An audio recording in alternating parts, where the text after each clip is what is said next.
Chapter 1688. As Kuei Lin's sinister smile faded, a cloud of bloody mist erupted from the depths of the pit. The thick, blood-colored mist allowed the people within to clearly see what was going on. Yang Jian, the great sage, and the others stood in front of Yi Zichen. The emperors surrounding Kuei Lin didn't hold back either, and they released as much divine power as they could. "How dare you try to kill me?" Great Emperor Chao Feng bore the brunt of the attack. He hefted his spear of starlight and hurled it at Kuei Lin. Empress Su Qingyan, Su Wan, and Xian Ji dispersed the blood mist as quickly as they could.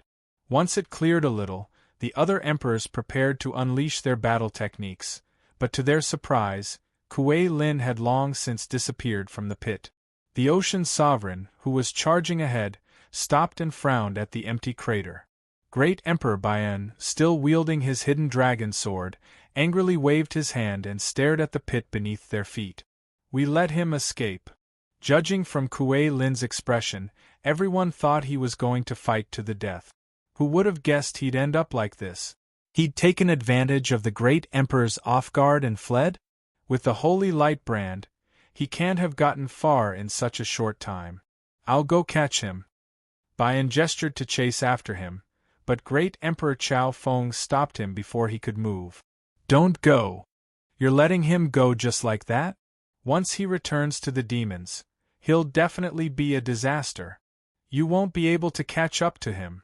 The Ocean Emperor glanced at the blood mist, which had yet to completely disperse. Just now, he must have used the demon's forbidden technique, blood explosion. He completely abandoned his body and self-destructed, leaving only a sliver of his soul behind. If Chao Feng doesn't want you to chase after him, that means his holy light brand is gone. "Let's go." Chao Feng nodded. It was true that he couldn't sense the holy light brand he'd left on Kuei Lin's body. If the holy light brand was still there to restrict Kuei Lin's movements, Baian wouldn't even need to chase after him. He escaped? The Empress, Su Qingyan, and the others rushed over as well. When they saw that Kuei Lin was long gone, they couldn't see any trace of him. Chao Feng and the others nodded. The Ocean Emperor put away his Sea God set. "Without the Sea Region, your Sea God's three-piece set is really useless." It was Xian Ji who spoke. The Ocean Emperor glanced at her but said nothing. That was indeed the case. The Sea God's three-piece suit was very strong, and he was almost invincible in the Sea Region.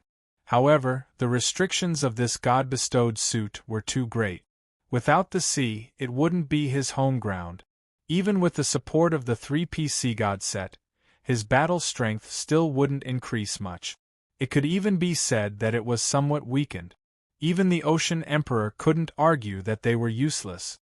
Whether it was Xian Ji's compass of fate or Baian's hidden dragon sword, these two divine artifacts could unleash their greatest power anywhere. What a pity! If the battle had taken place in the Sea of Innocence or the River Styx, the Sea Emperor wouldn't have dared say that she'd be able to subdue Kuei Lin. At the very least, she wouldn't have felt so powerless. Don't say that. At least in the Sea Region, the Ocean Emperor is an existence that no one can underestimate. Su Wan'er smiled kindly. "How annoying! If only I could finish off Kuei Lin here." Baian was still furious at Kuei Lin's escape, but Xian Ji laughed. So what if he got away? After using blood explosion, he lost less than a tenth of his strength. Even if he rebuilds his body, it'll be hard to see him stirring up trouble in the near future. Besides, have you forgotten about that? Xian Ji glanced at Gu Luolin. While they'd been furious at Kuei Lin's escape, she was even more furious than they were. When they considered her background, the emperors couldn't help but feel a chill run down their spines. Compared to being captured, Kuei Lin's escape seemed like a mistake. How could you let him get away just like that? When she sensed Kuei Lin's escape, Gu Luolin's face flushed red with anger. She puffed up her cheeks, gnashed her teeth, and clenched her fists tightly. "He ran well. When I get back to the clan, I'll have my father and mother beat him to death." Yi Zichen couldn't help but smile bitterly. At some point, the Venerable of Numinous Treasure had appeared beside them. "Even if he goes back, I doubt he'll have a good time. You still know how to come over?"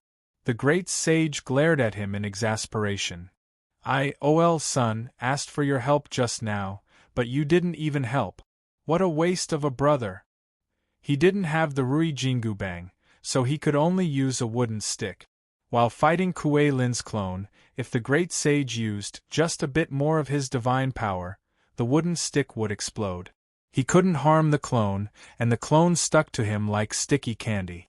The great sage, who'd always had a short temper, was furious. It was then that he sent a transmission to the Venerable of Numinous Treasure, asking him to come over and help. However, the Venerable of Numinous Treasure acted as if he hadn't received the transmission at all. He simply stood there, watching the commotion without moving. "Did you come looking for me just now?" "I don't know."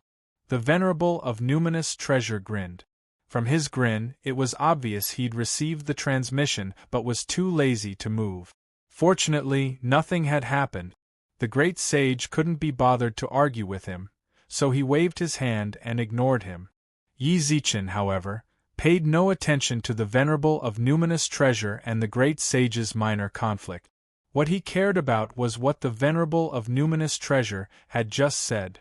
Even if he goes back, he won't have a good time? Suddenly, an idea popped into Yi Zichen's mind, and his eyes flashed with a dark light. "Venerable of Numinous Treasure, what do you mean?" The Venerable of Numinous Treasure chuckled, then glanced around discreetly, indicating that this wasn't the place to talk. Yi Zichen understood and didn't ask any more questions. The Ocean Emperor and the others hurried over as well. Right now they cared more about the fortune within the tomb than anything else. "Star Lord Yi, I'm a bit tired. We've been here for too long, and I'm sure you all have a lot of business to attend to. How about we head back first? We can talk later." "That's fine too." By the time Yi Zichen and the others returned to the God Realm, it was already late at night. The other emperors returned to the upper plane and left one after the other. Yi Zichen was happy to oblige, so he bid them farewell and returned to the 10th Divine Mountain. However, Gu Li and the others had followed Yi Zichen. What gave him even more of a headache was that Gu Luolin had tagged along as well. Chaos City. This was a city located at the center of the 10th Divine Mountain. Yi Zichen had decided to make it the Upheaval Alliance's base, and named it Chaos City. Even though it was late at night, the city was still brightly lit. Rulers from the First Era had split into several large groups and stood guard outside the city. Their perimeter wasn't limited to just this one city. The area within a few million kilometers of the city was under their watch. "This is your territory?" Gu Luolin blinked at Yi Zichen. The Gu clan had naturally heard of the 10th Divine Mountain's appearance, but at the time, she didn't know it belonged to her nephew, so she hadn't asked around. At this point, Gu Luolin realized that his eldest nephew seemed to be much more powerful than he had imagined. Millions of rulers and diviners stood guard around the city. Although they weren't as strong as the Gu family, such a formidable force was still impressive. "Zichen, you're back." As soon as they entered the city, Xiao Yumei appeared before them, followed by Xiao Yan and the other higher-ups of the Upheaval Alliance. "You're my nephew's wife, right?" Gu Luolin cut in before Yi Zichen could say anything. "That..." Xiao Yumei was speechless.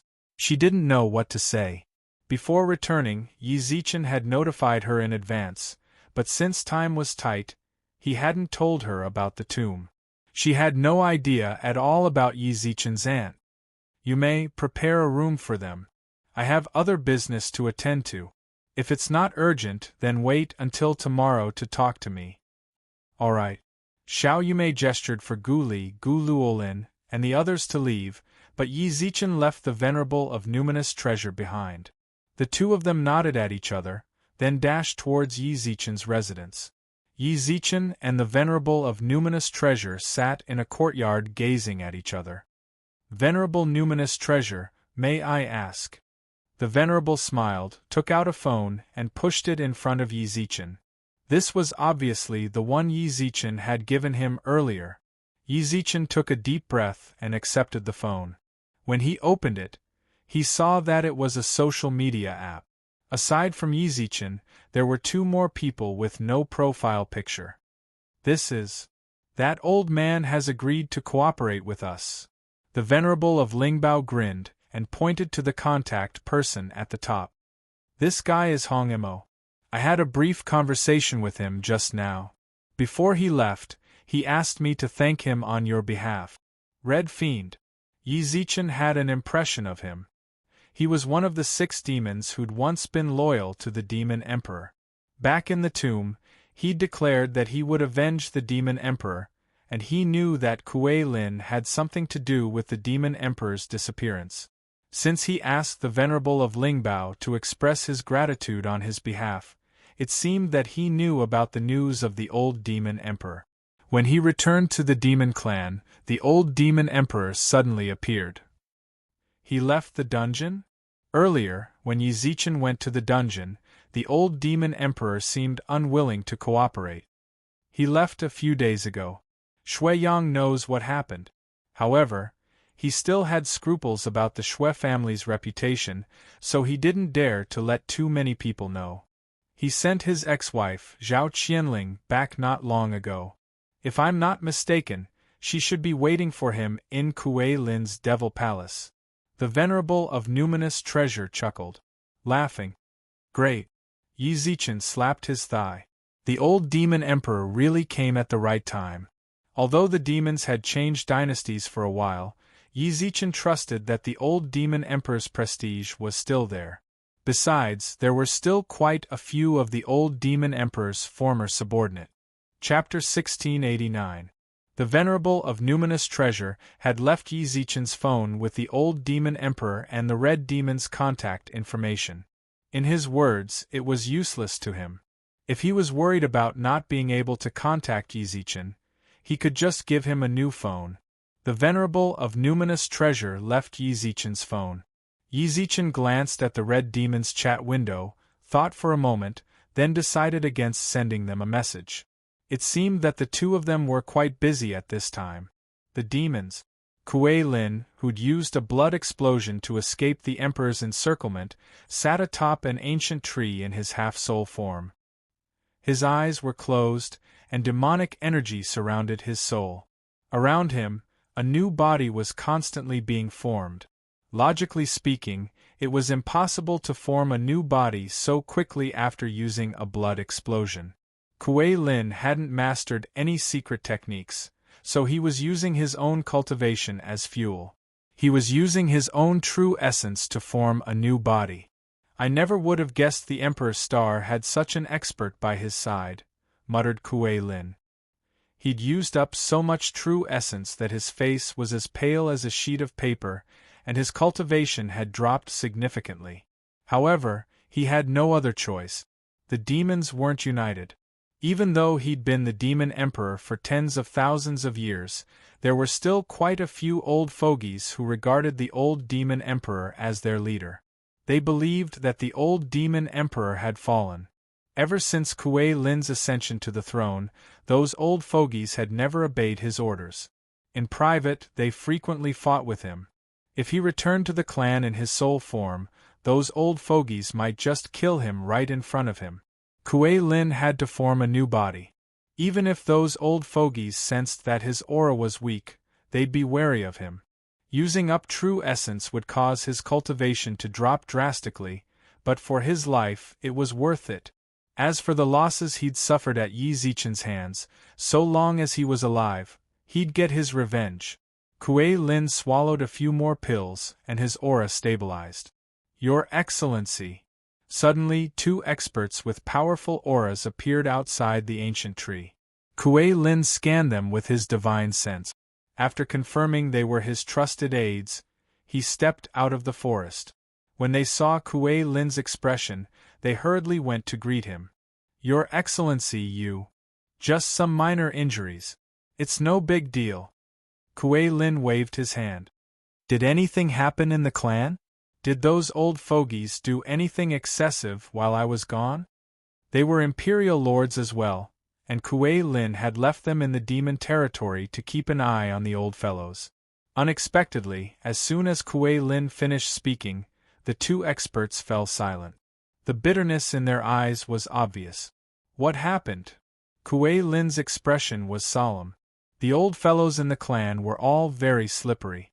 Even though he hadn't been around recently, and many of his elite subordinates had been mobilized, the old fellows weren't likely to start a civil war for the sake of the demons. Could it be that the Gu family had come knocking? It couldn't be that fast, right? Tell me, what exactly happened in the clan? Kuei Lin was impatient. The two Imperial lords gritted their teeth and muttered, "The old demon emperor is back." What? Kuei Lin's pupils constricted.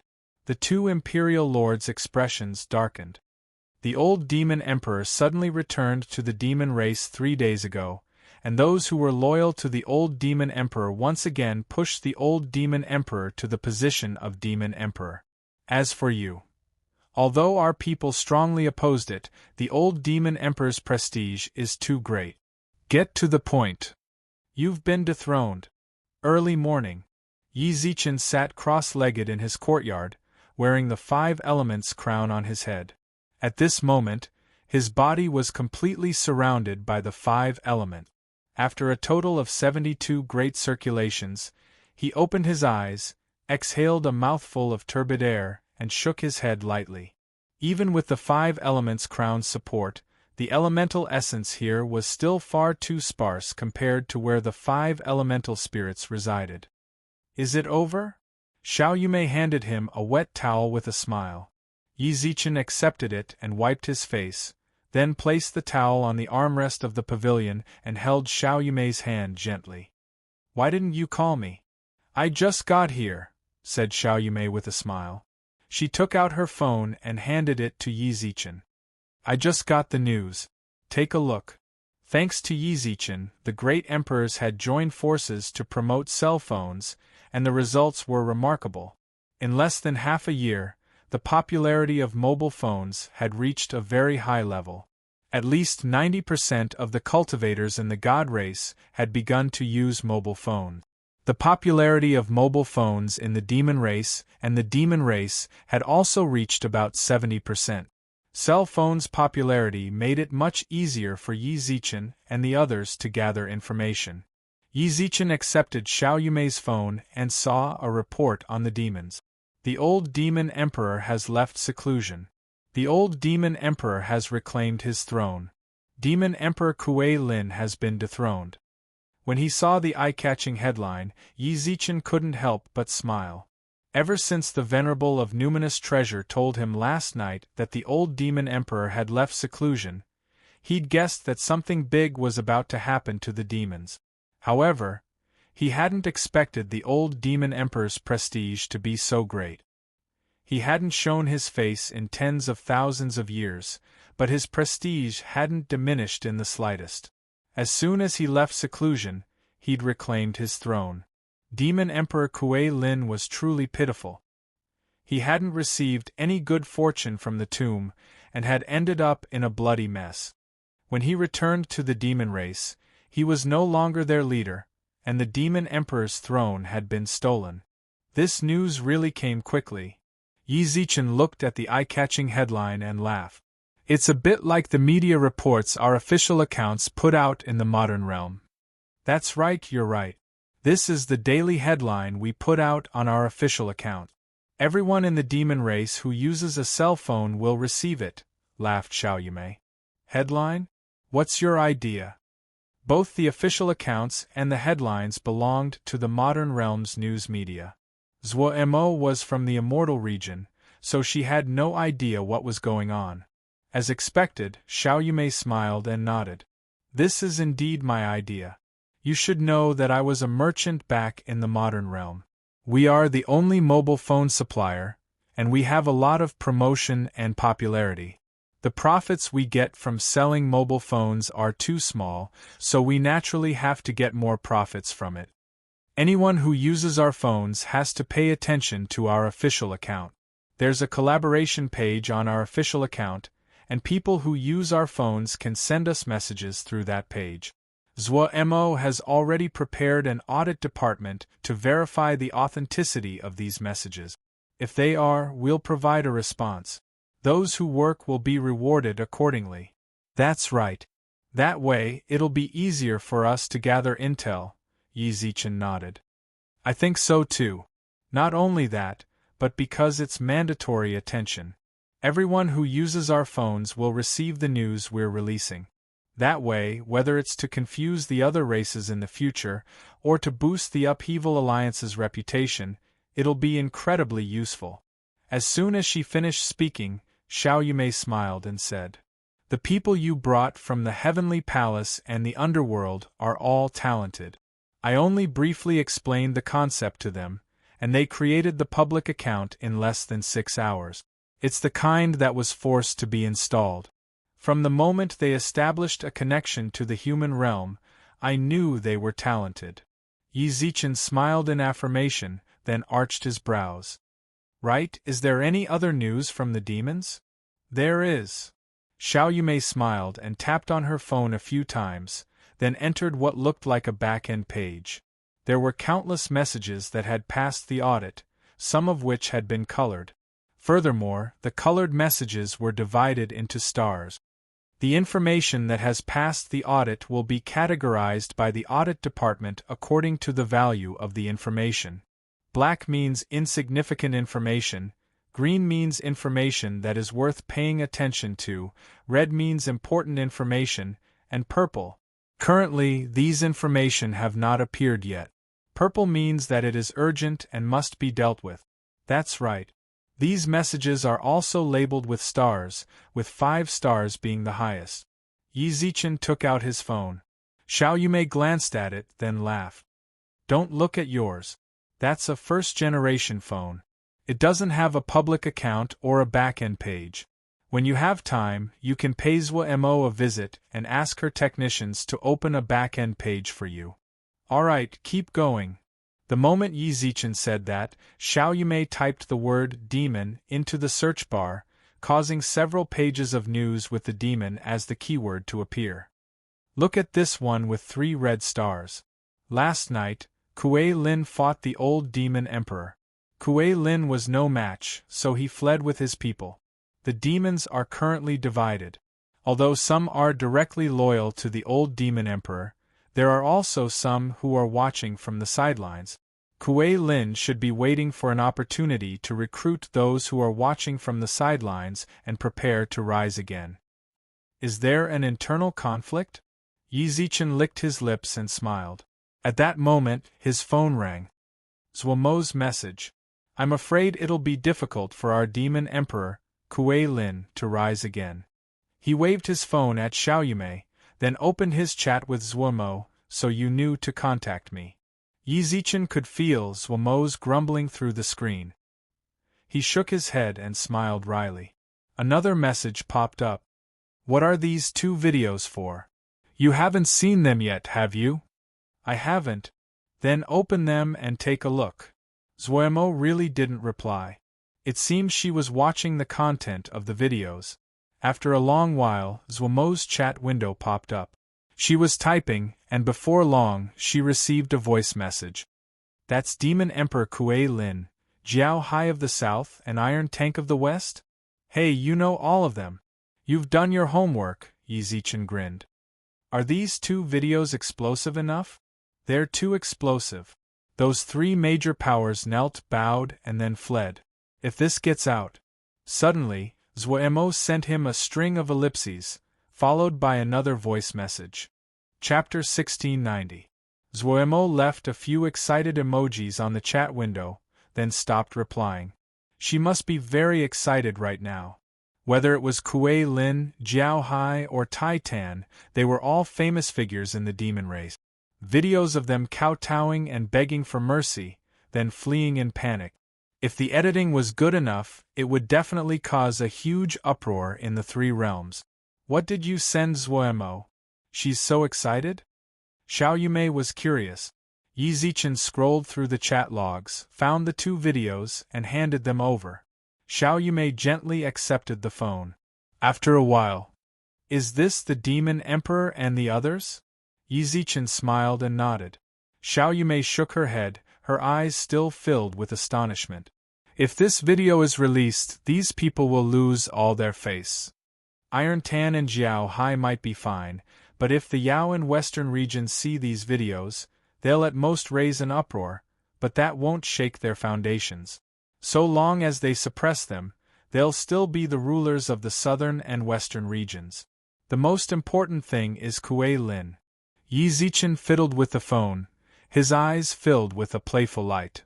Our Lord Demon Emperor has just been dethroned from his position by the clan. Now that this video is released, I'm afraid that the reverence of those hesitant devil race clansmen towards him will also decrease. It's not easy to take these clansmen under his command. How pitiful! Xiao Yumei smiled and nodded. The Demon Emperor really was full of trouble.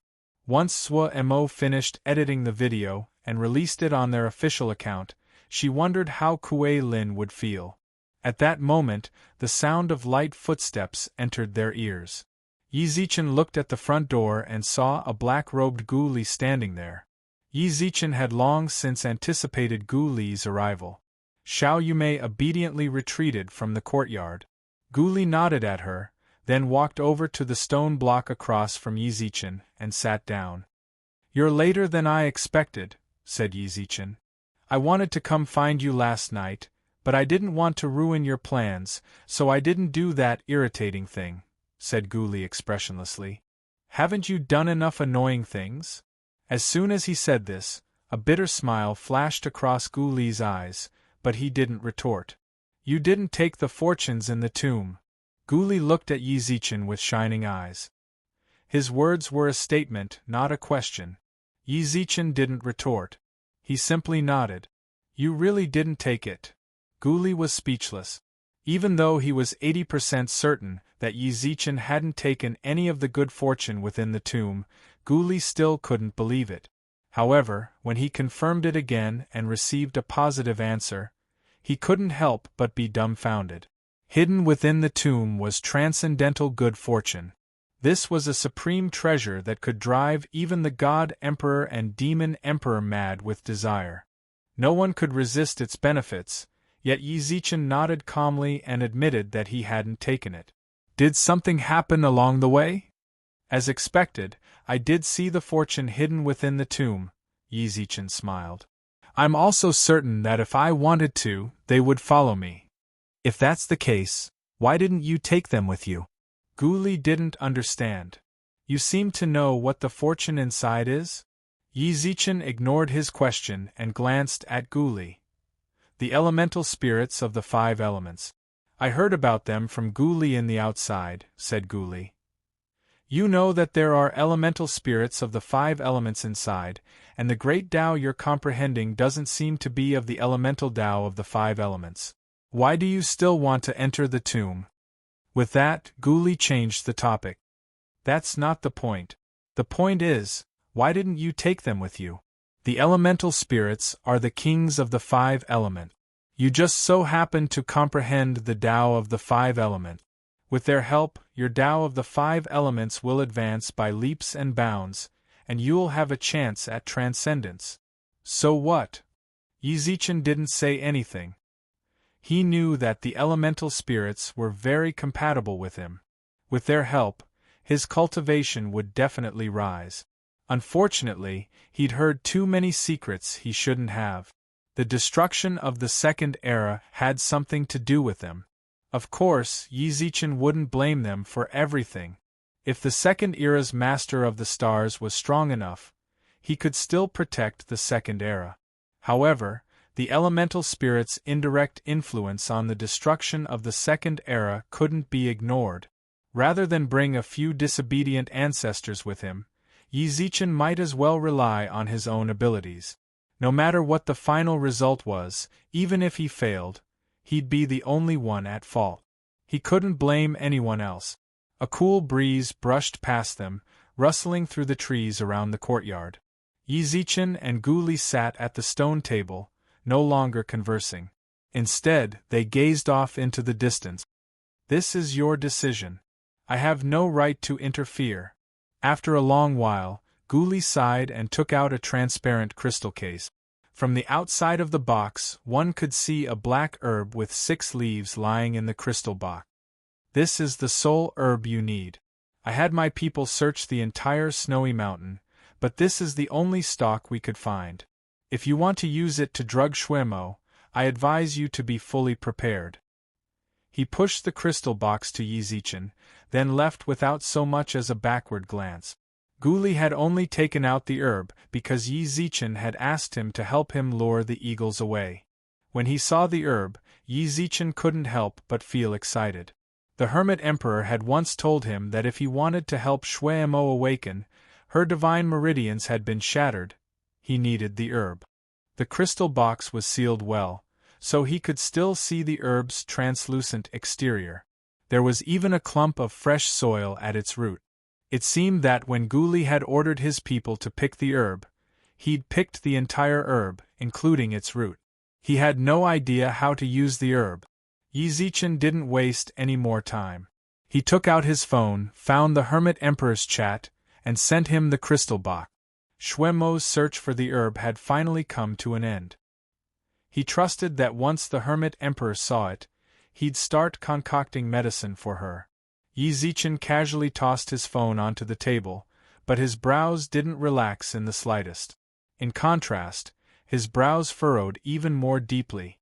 Did the elemental spirits lie, or did the God Emperor's remnant soul lie?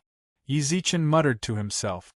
If he remembered correctly, the God Emperor's remnant soul had said that the Demon Emperor had transcended during the Second Era. In truth, there was nothing wrong with that. When he thought back to the elemental spirit's words, it was hard not to realize that the Demon Emperor had indeed transcended. However, according to the elemental spirits, the Demon Emperor had ultimately sided with the Outlander god race. According to historical records, however, the God Emperor had sealed the Demon Emperor with his own body, and the 4 auxiliary stars had buried him within the Transcendence tomb. Furthermore, Yizichin had seen the Demon Emperor's remnant soul in the Transcendence tomb.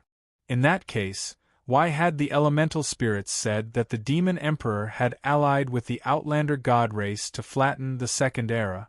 Could it be that the God Emperor had sealed the Demon Emperor after the Second Era was broken? But judging from the elemental spirit's words and expressions, it seemed that the Demon Emperor hadn't actually died. What exactly was going on? Howling Valley, Immortal Region. Although all the emperors and emperors who'd come to fight over the Demon Emperor's tomb had retreated and returned to their respective clans, the Immortal Region was still sparsely populated. Not even a single beast could be seen. The Transcendence Tomb, which occupied the entirety of the Howling Valley, still remained. From the chaos around it, one could tell that a great battle had taken place here. "What are you doing here?" The Demon Emperor's remnant soul smiled sinisterly at a remnant soul floating in the sky. He was currently standing in the land of peach blossoms that had once been the center of countless experts' attention. Now, however, this place had been reduced to a purgatory. As for the experts who'd remained behind, not even their corpses had been seen. He'd greeted the God Emperor's remnant soul. The God Emperor's remnant soul floated in the sky, his eyes filled with pity as he gazed down into the purgatory. "They're all dead. What, do you still want to avenge them?" The Demon Emperor's remnant soul laughed sinisterly. "If they're dead, they're dead. This is a rule we set millions of years ago. You didn't break it, so I naturally won't." "You're just putting on a sanctimonious front, aren't you? You can say whatever you want." The God Emperor's remnant soul smiled faintly.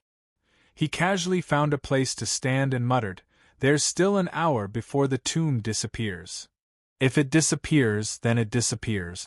Why did you specially come here to tell me this? If we wait any longer, it'll take 120 million years. What are you trying to say?" The Demon Emperor's remnant soul looked into the eyes of the God Emperor's remnant soul as his soul body trembled non-stop. "Don't you hate him?" The God Emperor's remnant soul chuckled. "You, a soul that was abandoned, became that fellow's scapegoat. You've suffered here for 120 million years with me, while he was enjoying his life in the god race. Don't you want revenge? I was wondering why you came here to find me. So it's because of this. The Demon Emperor sneered. Don't think that I don't know what you're planning. No matter what, that's my main body. In essence, he's me. Since he's me, why should I take revenge on him? Is that so? The God Emperor's remnant soul's eyes shone brightly as he stared straight into the Demon Emperor's eyes. The lava underground would erupt from time to time. When the lava passed through their bodies and landed on the rocks would instantly melt and emit white smoke. Do you really not hate him? Can you really not hate him at all? Unexpectedly, the Demon Emperor's remnant soul clenched his fists tightly. The God Emperor's remnant soul also looked at the lava that was continuously passing through their bodies. This is our last chance. With our soul power, do you think we can last until the next epoch? The Demon Emperor's remnant soul snorted, his eyes flashing with unwillingness. Chapter 1691. The autumn wind rustled, and withered leaves danced in the wind. It had been half a month since Yi Zichen and the others left the tomb. During that time, he'd sent people to keep an eye on the situation there, and learned that it had already disappeared a few days ago. The immortal region, underworld, and heavenly palace had returned to normal operations. The people of the immortal region, in particular, had taken refuge in the immortal region's sacred land. When they reappeared, they saw the devastation around the Howling Valley. Although they hadn't personally witnessed the battle, they could guess what it had been like back in the sacred land just by looking at the shattered mountains. It was like the end of the world. The immortal region and beast region busied themselves with rebuilding their territories, but little did they know that a massive storm was sweeping through the three realms. The video Yi Zichen had given Zhuo Mo was released. The video was released early in the morning, and all cultivators who used mobile phones received this explosive video. Zhuo Mo had really put a lot of effort into the video. She'd condensed a full hour's worth of footage into 3 minutes. She knew very well that if the video was too long, people would lose interest in watching it. Therefore, in this 3-minute video, everything was the essence of the video. King Tai Tan of the western regions and King Jiao Hai of the southern kingdom knelt and begged for mercy. The former Demon Emperor fled in defeat. The eye-catching title appeared on the public account. As long as one saw these titles and names, it was enough to arouse the interest of the viewers. When they encountered the essence of the essence condensed into 3 minutes, the three realms of gods, Yao, and demons exploded. Xiao Yumei and Yi Zichen sat at the stone table and watched the video intently. The video they'd waited half a month for didn't disappoint. In just 3 minutes, both Demon Emperor Kuei Lin, Tai Tan, and Jiao Hai's reputations had suffered the most damage. Are there any interesting comments in the backstage? I didn't see much, but I can tell this video's impact is huge, said Xiao Yumei as she scrolled down the video. She scrolled down the video. There were already quite a few comments in the comments section. Some of the comments at the very top had over 10 million likes. Is that all the Yao and Demon Emperors have? Kneeling to a savage beast?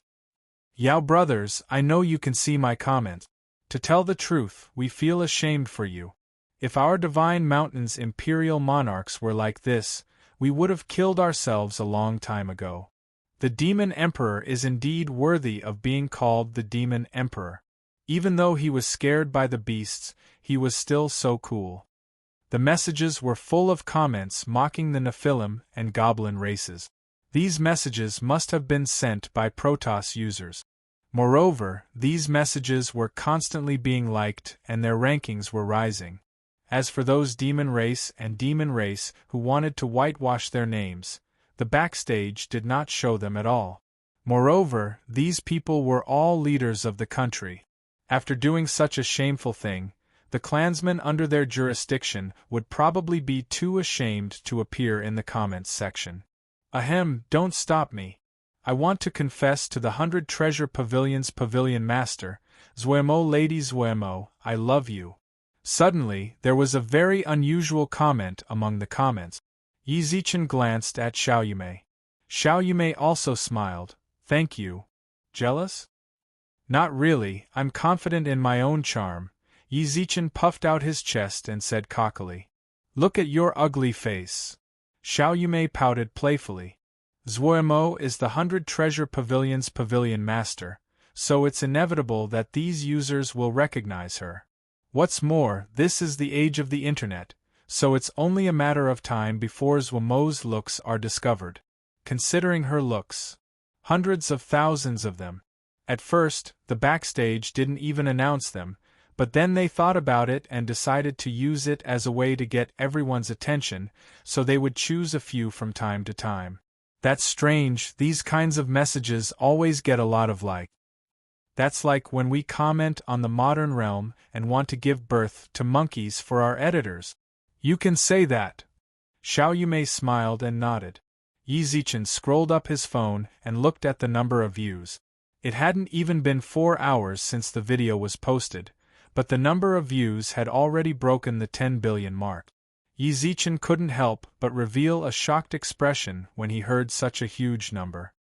It hasn't been that long, so the incident hasn't fully developed yet. If all the users watch it, the number of views will break 100 billion. Zuomo really did a good job. Yi Zichen praised Zuomo generously. Yi Zichen wasn't stingy with his praise for Zuomo's abilities. As soon as he said this, his phone buzzed with an urgent notification. Yi Zichen clicked on the chat interface and saw that Zuomo's message was at the top. She's asking for credit right after I praised her. Yi Zichen showed Xiao Yumei the chat interface, then clicked it open. There were several messages from Zuomo. Hey, how was it? You saw the video, right? 20 billion views in 4 hours, this has broken the record. I've received news that the people of the South and North are in an uproar. Some people are already asking Jiao Hai and the others to abdicate. Yi Zichen chuckled as he looked at Zuomo's message and nodded in satisfaction. This was exactly the effect he wanted. Even if Jiao Hai and Iron Tan returned to their territory, he would make their lives uncomfortable. Coincidentally, the two of them were allies of Kuei Lin. If Kuei Lin hadn't been deposed after returning to the demon race, he might not have bothered to work with such a disgraceful fellow. But now that he'd been deposed, Iron Tan and Jiao Hai were allies he couldn't afford to lose. Kuei Lin couldn't abandon them, so he had to get in touch with them. Unfortunately, the two of them couldn't even take care of themselves right now. This would indirectly interfere with Kuei Lin's plans. Well done. What? You just said well done and you sent them away? Zuomo sent over a row of aggrieved emojis. Yi Zichen couldn't help but smile wryly. Then what kind of reward do you want? I want you to come see me. Miss, it's not like we're worlds apart. Aren't you in Chaos City too? Just come to me. You. I'm ignoring you. Zuomo fumed and didn't reply. Yi Zichen looked at the chat window, which had stopped blinking. Why is she angry? Xiao Yumei couldn't help but curse. Is it the same as going to see Little Mo? You said it yourself. You're both in Chaos City.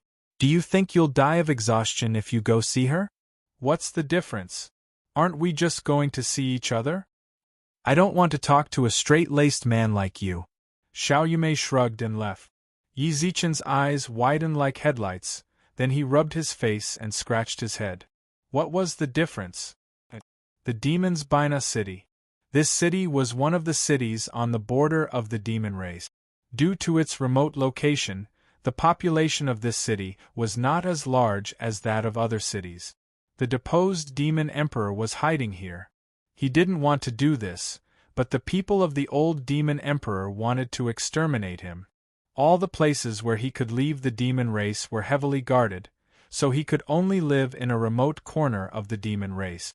Furthermore, there weren't many civilians in Bina City, so it was easier to control it. The former city lord's manor had become Kuei Lin's residence. As for the city lord who'd been loyal to the demon emperor, he'd long since been killed by Kuei Lin's subordinate. Kuei Lin sat in the city lord's seat, his brows furrowed. His situation was truly terrible. He didn't know when the old demon emperor's dogs would sniff out the city. He'd used the blood explosion secret art, and his cultivation hadn't fully recovered. Right now, he could only rely on external forces to coerce and entice those clans that were not directly loyal to the old demon emperor into becoming his subordinate. Then, he could rally his forces and fight against the old demon emperor. "Your Excellency!" A blurry figure landed in front of the hall and knelt on one knee. When Kuei Lin saw him, he hurried over and helped him to his feet. His bloodshot eyes brimmed with hope as he patted the man on the shoulder. "Any replies?" "I'm afraid it'll be difficult to rely on Jiao Hai and Tai Tan," said the man in front of the hall. When Kuei Lin heard this, he swung his fists so fiercely that the stone pillars in the hall collapsed. "What? They don't want to work with us? They know I'm done for, so now they want to stay out of trouble?" Kuei Lin cursed angrily. Back then, Tai Tan and Jiao Hai had begged him to work with them for a better future. They'd sworn that they'd never betray him. The demons had only just appeared, and now there was no more news from them. "If I'd known this would happen, I wouldn't have contacted them." "Your Excellency, the two kings didn't refuse us," said someone in the hall. Kuei Lin's expression darkened, and he frowned at the man in front of the hall. "Then why do you say we can't rely on them? Did they ask for something? Do you think they're going too far?" "Little Ning, this isn't the time to be calculative. Even if they asked for something, we could only grit our teeth and agree." "Of course I know." Little Ning gritted her teeth. "But take a look at this." As she spoke, she took out a phone and opened it. It was the video on the official account.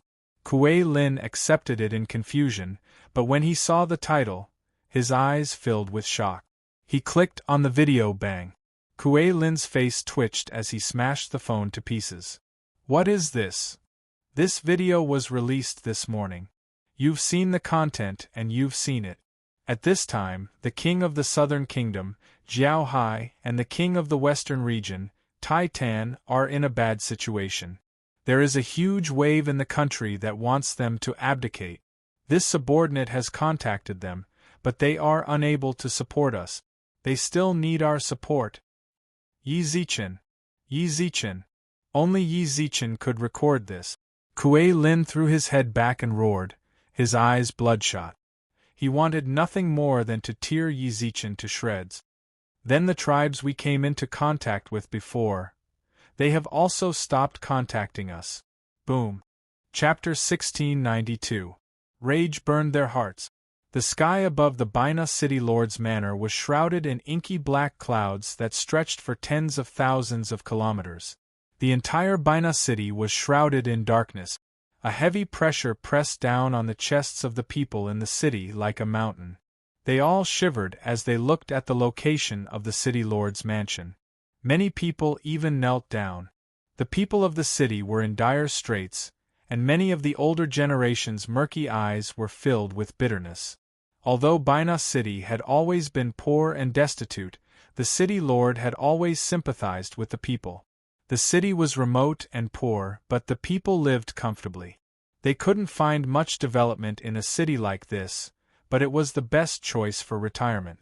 Unfortunately, Kuei Lin had come. The people still remembered the blood-soaked sky. Kuei Lin's subordinates had beheaded the kind old city lord and hung his head from the city walls. He'd died with his eyes wide open, and the city lord's wife and son had been brutally murdered. The people who'd supported the city lord had resisted, but in the end they'd all died. That day, rivers of blood flowed, and everyone within 100 kilometers of Bina City could smell the stench of blood. In the end, Kuei Lin's ruthless methods had worked. The survivors had no choice but to submit to him. Little did they know, half a day after Kuei Lin took over the manor, the city issued a conscription order. All young adults were forcibly recruited into Kuei Lin's army. Anyone who dared resist was killed. He was a tyrant. His cruelty caused the people of the city to seethe with resentment, but unfortunately, Their abilities were limited.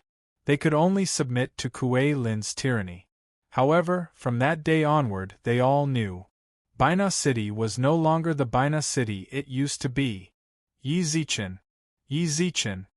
In his fury, Kuei Lin destroyed more than half of the city lord's manor.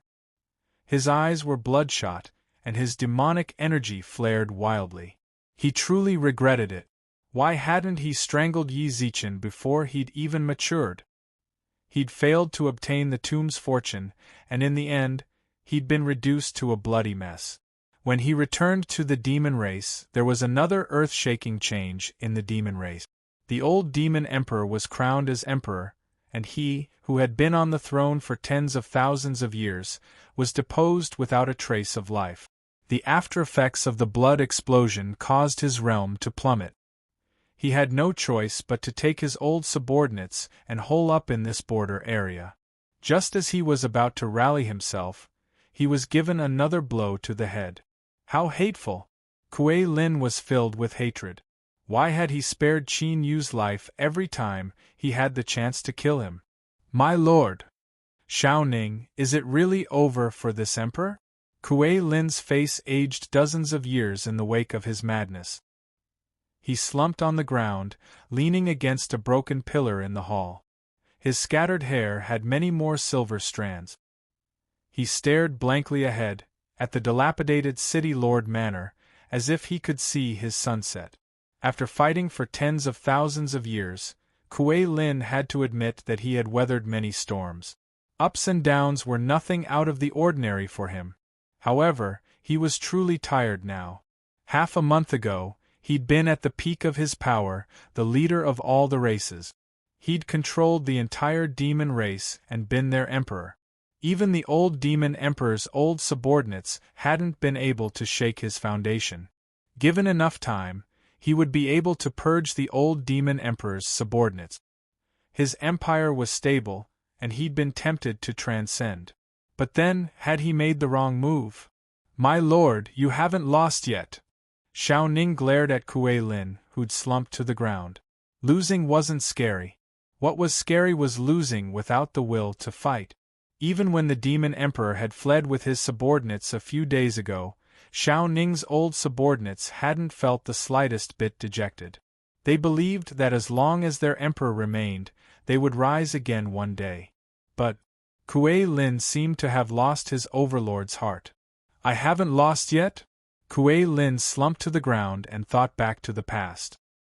His former glory seemed like it was only yesterday. With a wave of his hand, he'd decided the fate of all the races. The demons feared him to the core and followed his lead.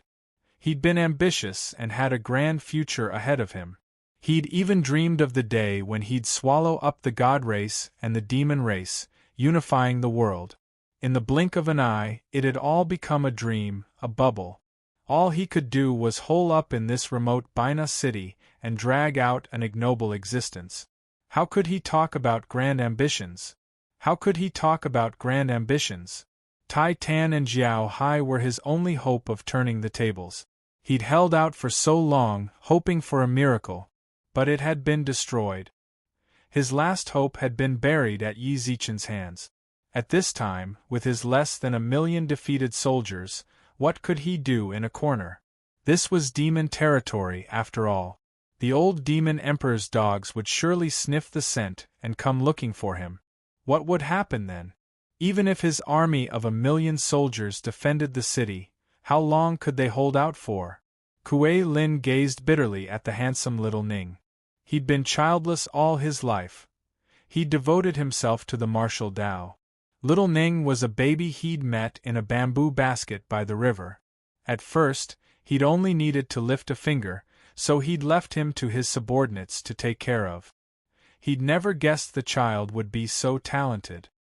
He'd become a ruler in 10 years, an emperor in 100. Now, he was even an expert at the imperial monarch realm. He'd never guessed that his careless actions would earn him such a powerful general. In order to repay Kuei Lin for saving his life, little Ning treated him like a father. He was loyal and devoted.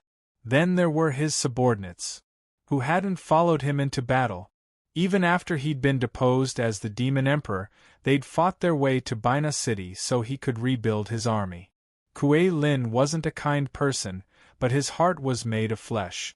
Every time he closed his eyes, he recalled how his former subordinates had sacrificed their bodies to protect him from the old Demon Emperor's subordinates. How many of his trusted subordinates had died along the way? Only then did he understand what heartache was. It really hurt, so much so that he subconsciously curled up into a ball. It hurt so much that he could only grit his teeth and hold back his tears, unable to speak. Brothers, when I rise again, I'll sacrifice Frigid Pond's dog head to the heavens. He hadn't gotten Frigid Pond's dog head, but bad news kept coming. Kuei Lin was filled with shame. Shame that he couldn't avenge his former subordinate. Report. At that moment, a long, urgent cry came from outside the city lord's manor. An afterimage flashed past, and a bronze-skinned, hairy man appeared in the dilapidated city lord mansion. He knelt on the ground. Your Majesty, Frigid Pond's people are 150 kilometers outside the city. How could Frigid Pond's people get here so quickly? Are you sure you're not mistaken? Are they really Frigid Pond's people? Little Ning tugged at the hairy man's collar. General Ning, I'm not mistaken. They really are Frigid Pond's people. The one leading them is the third demon god. I saw it clearly, replied the hairy man. Only the third demon god? Frigid Pond didn't follow? I didn't see Frigid Pond. Joy flashed through Little Ning's eyes. He let go of the hairy man's collar and turned to Kuei Lin with a fierce glint in his eyes. Your Excellency, it's only the third demon god. I'll lead my men out of the city to meet the enemy. Don't worry, I'll return in triumph. With that, Little Ning walked out of the hall, his expression grim. The messenger scout cupped his hands at Kuei Lin when he saw General Ning leave, then followed him out. At that moment, Kuei Lin, who'd been leaning against a stone pillar, reached out. Little Ning. Xiao Ning, who was about to leave, suddenly stopped. He glanced at Kuei Lin, then at the scout beside him. Take my orders. Tell our men to get ready and wait for me outside the city lord's manor. Your subordinate understands. The scout leaped away, and Little Ning returned to Kuei Lin in a few strides. Your Excellency, do you have any other orders? Little Ning's eyes were as resolute as ever. With his armor in hand, one couldn't help but feel a somber aura emanating from him. Little did Kuei Lin know, his expression was an eyesore to him. He patted Little Ning on the shoulder, then looked at the armor he was wearing. Kuei Lin couldn't help but feel a little sour. He'd given Little Ning this armor when he'd first broken through to the ruler realm. It was an ordinary divine artifact battle armor, considered top-notch among rulers, but a bit shabby for an emperor. It's been hard on you. Black light flashed around Kuei Lin, and a suit of pitch-black armor appeared in his hands. Your Excellency, you. This armor is for you. Kuei Lin pushed it away. How can I accept this? Little Ning pushed the armor back. This is your personal armor. I wouldn't dare accept it. Besides, without it, who can guarantee your safety? You're our emperor, and your safety is more important than our lives. I'll leave this armor with you. You don't need to worry about me. Don't worry, my armor is more than enough to deal with the third demon emperor. I like your craziness. Kuei Lin grinned. Little Ning was probably the only one who dared to look down on the third demon emperor. However, I'm not asking you to wear this armor to fight the enemy. Your Excellency, I don't understand. Why was he giving him this armor, not to fight the enemy? Little Ning was a smart man. If he were stupid, he wouldn't have become an emperor at such a young age. He'd thought of that possibility, but he didn't want to believe it. Consider this a token of my appreciation for all the years you've fought for me. Kuei Lin caressed the armor. It really had been with him for far too long. He couldn't bear to suddenly give away this set of armor. But there was no point in keeping it with him. He had high hopes for Little Ning. In time, Little Ning's achievements might even surpass his own. If he gave it to Little Ning, It wouldn't ruin the armor's prestige. Chapter 1693. Whoosh, whoosh, whoosh, whoosh, whoosh. Countless swords tore through the air outside the city lord's manor. Looking out, one could see many injured soldiers standing in the air, their bodies wrapped in bandages. Even so, there wasn't a trace of fear in their eyes. Instead, they looked as if they were facing death with equanimity. General Ning glanced outside and recalled Kuei Lin's word. Suddenly, the armor in his hands felt as heavy as a mountain. He gently lowered it to the ground and took a few steps back. "Your Excellency, I will return in triumph." "Stop right there," Kuei Lin shouted, his eyes bloodshot. "Are you not going to listen to me anymore? Your Excellency, you're tired. I don't understand what you're saying. I can only promise you that the third demon god's men won't be able to take half a step into the city. Rest here and rest. When you wake up, I'll be by your side. Can't you see our brother's injuries? That's Glory's injuries. You." Kuei Lin's finger trembled as he pointed at General Ning. "I know you can't accept this. You might think I'm a coward, but have you thought about your brothers? Can you represent them? Your subordinate can." Suddenly, a silver longsword with a cold gleam appeared in General Ning's hand. "If any of them are afraid, my sword will show them the consequences of being afraid. My warriors only know how to advance." With that, General Ning didn't say anything else and flew into the void. Not all of Kuei Lin's men had gathered outside the city lord's manor. Only General Ning's subordinates had come. In fact, the people gathered here could only be described as a defeated army. Almost all of them were covered in wounds of varying severity. Because General Ning was the commander, they'd been the main vanguard during the breakout. Their injuries were all from carrying Kuei Lin. "General," the Emperor. The one who spoke was General Ning's deputy general. His injuries were among the more serious. His left calf and right arm had been chopped off, and a long scar stretched from his left eye to his ear. He was wrapped in white bandages, and if you tore them apart, you'd be able to see the bone-deep wounds underneath. But he'd come despite his injuries. He knew that even if General Ning's soldiers died, they had to die on the battlefield. His Majesty is tired, but His Majesty has given us the most glorious mission. 100 li outside the city, the third demon god is leading his soldiers to attack us. Our mission is to kill them all before they see Baina City. Do you have the confidence?" General Ning's tiger-like eyes swept over the soldiers under him. No matter how badly they were injured, he could feel their boiling blood from their eyes. "Yes. I know all of you are injured. If we defend against the enemy this time, we might be completely wiped out. Are you afraid?" General Ning shouted angrily again. "Heh, I'm going to die anyway. Even if I die, I'm going to drag them down with me. I'm afraid of cowards." "Yes, I'm afraid of cowards," the soldiers shouted one after another. General Ning nodded his head in satisfaction. These were the soldiers that he, Kuei Ning, had trained. Kuei Ning glanced at Kuei Lin, his eyes flashing with determination. "My lord, Kuei Ning will definitely return victorious." Kuei Ning retracted his gaze and pointed his sword outside the city. "Forward! Kuei Ning, get back here!" Kuei Lin roared from within the city lord's manor. He'd never imagined that General Ning would leave a barrier around the city lord's manor before leaving. The blood explosion secret art had caused Kuei Lin's cultivation to plummet, and Kuei Ning was an outstanding sovereign. For the time being, he couldn't break the barrier. However, he knew that his angry shouts could be heard by Kuei Ning and his subordinate. However, they acted as if they did not hear his order, and turned into a rain of swords and left. The third demon god's army didn't stay put. Instead, they advanced.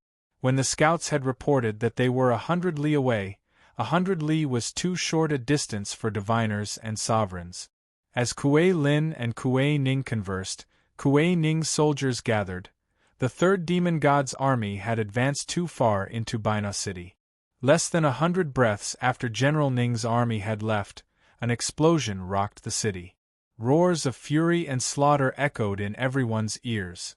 The citizens of the city shivered in fear, not knowing what to do. Many of the new recruits who'd been forcibly recruited into Kuei Lin's army stood on the city walls, their hands trembling as they gripped their weapons. The gods, Yao, and demons were all supreme-level experts, but that didn't mean they'd all experienced this before. In fact, many of them had never seen blood before. "You guys, hold the weapons in your hands tight." There were quite a few other officers on the city walls. When they saw the trembling new recruits, they gave each of them a kick. Take a good look at General Ning and the others' battle postures. Take a good look at them. General Ning's army has always been invincible. All you have to do is stand here and wait for General Ning's triumphant return.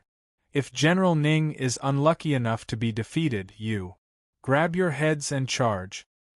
No one is allowed to enter this city. If any of you dare retreat, I'll cut off your heads. Boom! Boom! Explosions rang out incessantly outside, and the same went for the city lord's manor. Kuei Lin's fists slammed into the barrier over and over again. Although General Ning's barrier was strong, Kuei Lin didn't hold back. Cracks began to appear in the barrier. An hour passed. During this time, Kuei Lin grew increasingly anxious. The sounds of battle outside were like a thorn stabbing into his heart. He didn't want to fight anymore. He didn't want to watch his subordinates die. Didn't Han Tan want to kill him? Kuei Lin was being killed. Crack. Under Kuei Lin's relentless assault, the barrier around the city lord's manor finally shattered. Without hesitation, Kuei Lin flew out of the city, but before he could do so, 4 figures appeared at his side. "Your Imperial Majesty, General Ning told us to watch over you." They were all Imperial lords, the last generals of Kuei Lin's old army. Demonic energy surged around them, surrounding Kuei Lin. Kuei Lin glared at them with bloodshot eyes. "Are you trying to rebel?" "Your Imperial Majesty, please calm your anger," said one of the fatter Imperial lords. "You are our emperor and we are your subordinates. Before we die in battle, we won't let you do anything dangerous. You know General Ning and you know his soldiers. We believe in him and will return in triumph. The general can return in triumph, so please believe in General Ning." "General Bailey is right. Your Imperial Majesty, please return to the City Lord's manor and rest. Leave everything to us. Your Imperial Majesty, please return to rest." Kuei Lin's hands trembled as he looked at his former subordinate. I don't want to fight with them anymore. Han Tan wants me, so I'll go back with them. You're all Imperial lords. You don't have to worry about your future prospects." "Your Imperial Majesty, we don't understand what you're saying." The generals gestured toward the City Lord's manor. "Your Imperial Majesty, please return to your manor and await good news." At that moment, a scout hurried in from outside. With a flustered expression, he whispered a few words in the ear of one of the sovereign monarchs. The sovereign monarch's eyes narrowed, and he waved his hand, signaling for the sovereign monarch to leave. Then, he communicated with the other sovereign monarchs with his divine sense before leaving. A few breaths later, Kuei Lin saw a black horde of demons heading out of the city. "What's wrong? What's going on outside?" shouted Kuei Lin. "Don't worry, Your Imperial Majesty. Everything is fine. Please return to your manor and await good news." As soon as he finished speaking, another Imperial Lord left. A few breaths later, yet another horde of demons headed out of the city. For some reason, as more and more people left, the sounds of battle grew softer and softer. The sounds of battle intensified Kuei Lin's premonition, but he couldn't move a single step under the watchful eyes of 2 Imperial lords. At that moment, the sound of flying swords tore through the air.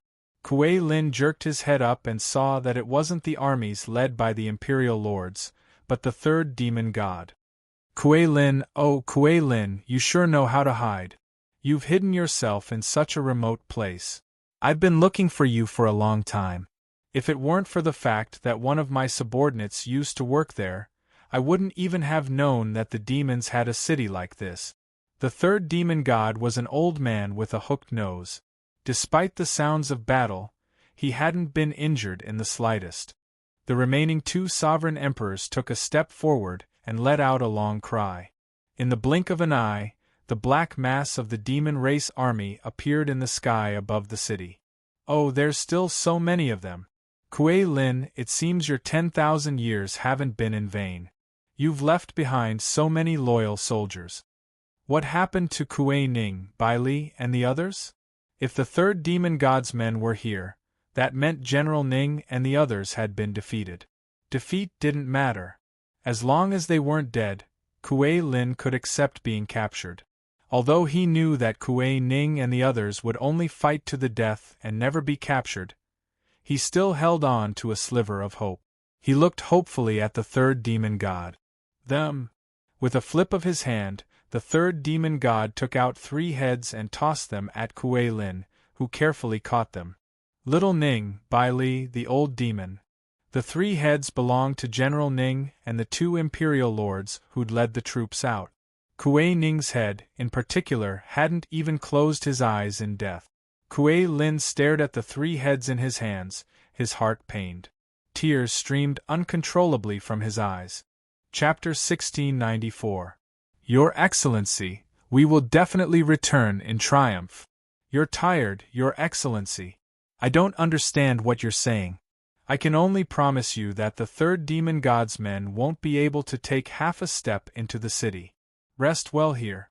When you wake up, we'll be at your side. My warriors have always been advancing. You're our emperor and we're your subordinates. Before we die in battle, we won't let you do anything dangerous. You know General Ning, you also know General Ning's troop. We believe that General Ning will return triumphantly. Please believe in General Ning as well. Your Excellency, please return to rest. Your Excellency, we don't understand what you're saying. As he stared at the 3 bloody heads, Kuei Lin's mind replayed the words they'd spoken. His lips quivered, but he couldn't cry for a long time. The silent stare caused the tears in his eyes to pour down like a broken dam. The eyes of the remaining 2 sovereign emperors filled with pain as they looked at their companion, who only had a head left. However, they only glanced at him for a moment before looking away. They turned to the demon army behind the third demon god and took a few steps forward, their eyes filled with determination. They're truly loyal. The third demon god's lips twisted in a faint smile. Given the current situation, the outcome was already set in stone. Given the remnants of his army, Kuei Lin had long since lost any chance of turning the tables. Kuei Lin and the others only had 2 choices. They could either die standing, or lay down their weapons and willingly be captured. Judging from the 2 emperors' expressions, they seemed to want to choose the former. If you want to deal with the emperor, you'll have to do it over our dead bodies. The emperor's gaze was piercingly cold. As soon as he finished speaking, the remaining soldiers raised their weapons with bloodshot eyes. Over our dead bodies. Their determination to face death unflinchingly moved many of the third demon god's men. Almost none of the soldiers still loyal to Kuei Lin were uninjured. In fact, the third demon god had several times as many soldiers as Kuei Lin and the others. How could they still be so resolute in such a situation? Kuei Lin, are you going to hide behind them for the rest of your life? The third demon god shouted. The eyes of the long-haired sovereign emperor standing in front of Kuei Lin immediately turned cold. Impudent! He raised his battle axe and charged at the third demon god. Imperial lords moved very quickly, and the soldiers around the third demon god were unable to react in time. They hadn't expected Kuei Lin's men to actually dare attack them. In that moment of distraction, the long-haired Thearcha's battle axe had already reached the third demon god's neck. At this moment, a blood-red light flashed across the sky. This blood-red light was extremely fast. Even the gravel in the city was blown up by the gale created by this blood-red light. In the blink of an eye, the blood-red light arrived in front of the Sovereign Lord Expert. Ding ding ding, sounds of weapons colliding could be heard, and dazzling sparks flashed where they clashed. Before long, the long-haired Sovereign Emperor was like a kite with its string cut. His head was facing the ground, and his body was riddled with bone-deep wounds. He plummeted to the ground. Kuei Lin stared intently at the long-haired monarch descending from the sky, then turned his attention to the third demon god. The owner of that bloody light was none other than the 6 demon gods, the Red Demon. Fresh blood dripped from the dagger in his hand. "Thank you for your help, Your Excellency." The third demon god took a few steps back and bowed. By now, the third demon god was one of the demon's older generation. Whether it was in terms of reputation or status, he was second to none. However, if he were to be compared to the Red Fiend, he would be far inferior. Back when the third demon god had only been an ordinary demon officer, the Red Fiend had been the leader of the 6 fiends. He'd followed the old demon emperor to conquer the world. The Red Fiend nodded at him, then waved his hand casually. "Don't be so reserved. I only attacked because I wanted to get rid of them as quickly as possible. The old demon emperor is still waiting for us in the capital." "You're right, Your Excellency," said the third demon god. "Red Fiend!" Kuei Lin roared, his voice hoarse. The Red Fiend glanced at him. When he saw Kuei Lin's disheveled hair, the strands of silver in his hair, and his aged face, he couldn't help but sigh ruefully. Regardless of the relationship between Kuei Lin and the old demon emperor, Kuei Lin was a true hegemon. Whether it was his realm, vision, scheming, methods, or ability to control others, he was the best of the best. It was a pity that such an ambitious and ruthless person had ended up in such a state. However, this pity only lasted for a moment. No matter how pitiful Kuei Lin was, it couldn't erase the Red Fiend's hatred for him. Kuei Lin's eyes flashed with a sneer as he put away his pity for him. "You never dreamed that the old demon emperor would still be alive, did you? The demons you've worked so hard to build up over tens of thousands of years can't even compare to the old demon emperor. You never would have guessed either, did you? I, the 6th demon emperor, survived. All of your schemes were for naught. How pitiful." Kuei Lin's mocking smile reflected in his eyes. The truth was right in front of him, and he couldn't refute it. This was the truth. The demons he'd worked so hard to build up over tens of thousands of years couldn't even compare to the frigid pawn's call. He'd been deposed without even knowing it. He'd led his old subordinates to a remote corner of the world. Despite his wild ambitions, he'd still hoped to counterattack. He'd hoped to win a beautiful battle, but Yi Zichen had dashed all his hopes. At a time like this, Kuei Lin didn't want to blame anyone or resent anyone. If he had to blame someone, he could only blame himself for making the wrong move. If he had to blame someone, he could only blame himself for not planning carefully enough. If he had to blame someone, he could only blame himself. In any case, he was the one who'd fallen so far. He'd lost everything. Right now, he only had one thought in his mind. At the very least, let his old subordinates survive. That was all. "I've lost," said Kuei Lin casually. As soon as he said this, his old subordinates turned to look at him. "Your Imperial Majesty, you haven't lost yet. Your Imperial Majesty, we still have a chance to make a comeback. Your Imperial Majesty." No matter what his old subordinates said, Kuei Lin simply smiled bitterly. "If I surrender, I can leave with you." "Your Imperial Majesty," shouted Kuei Lin's old subordinates. "However, I hope you won't take out your anger on my subordinate. They're just loyal to me, but they're also loyal to the demons. My old subordinates are all elites, and I hope you treat them well. Even if you don't value them, please don't use them. Look at them with perverted eyes. They're nothing but loyal and devoted warriors." Kuei Lin pursed his lips and spoke on behalf of his old subordinate. Their eyes were bloodshot as they screamed, but Kuei Lin turned a deaf ear. He just stared intently at the Red Devil and Third Demon God. Ha! I never would have guessed the Demon Emperor would say something so spineless, sneered the third demon god. He'd wanted to use this opportunity to mock Kuei Lin, but to his surprise, he said, "Fine, I agree." The Red Devil nodded, his eyes serious.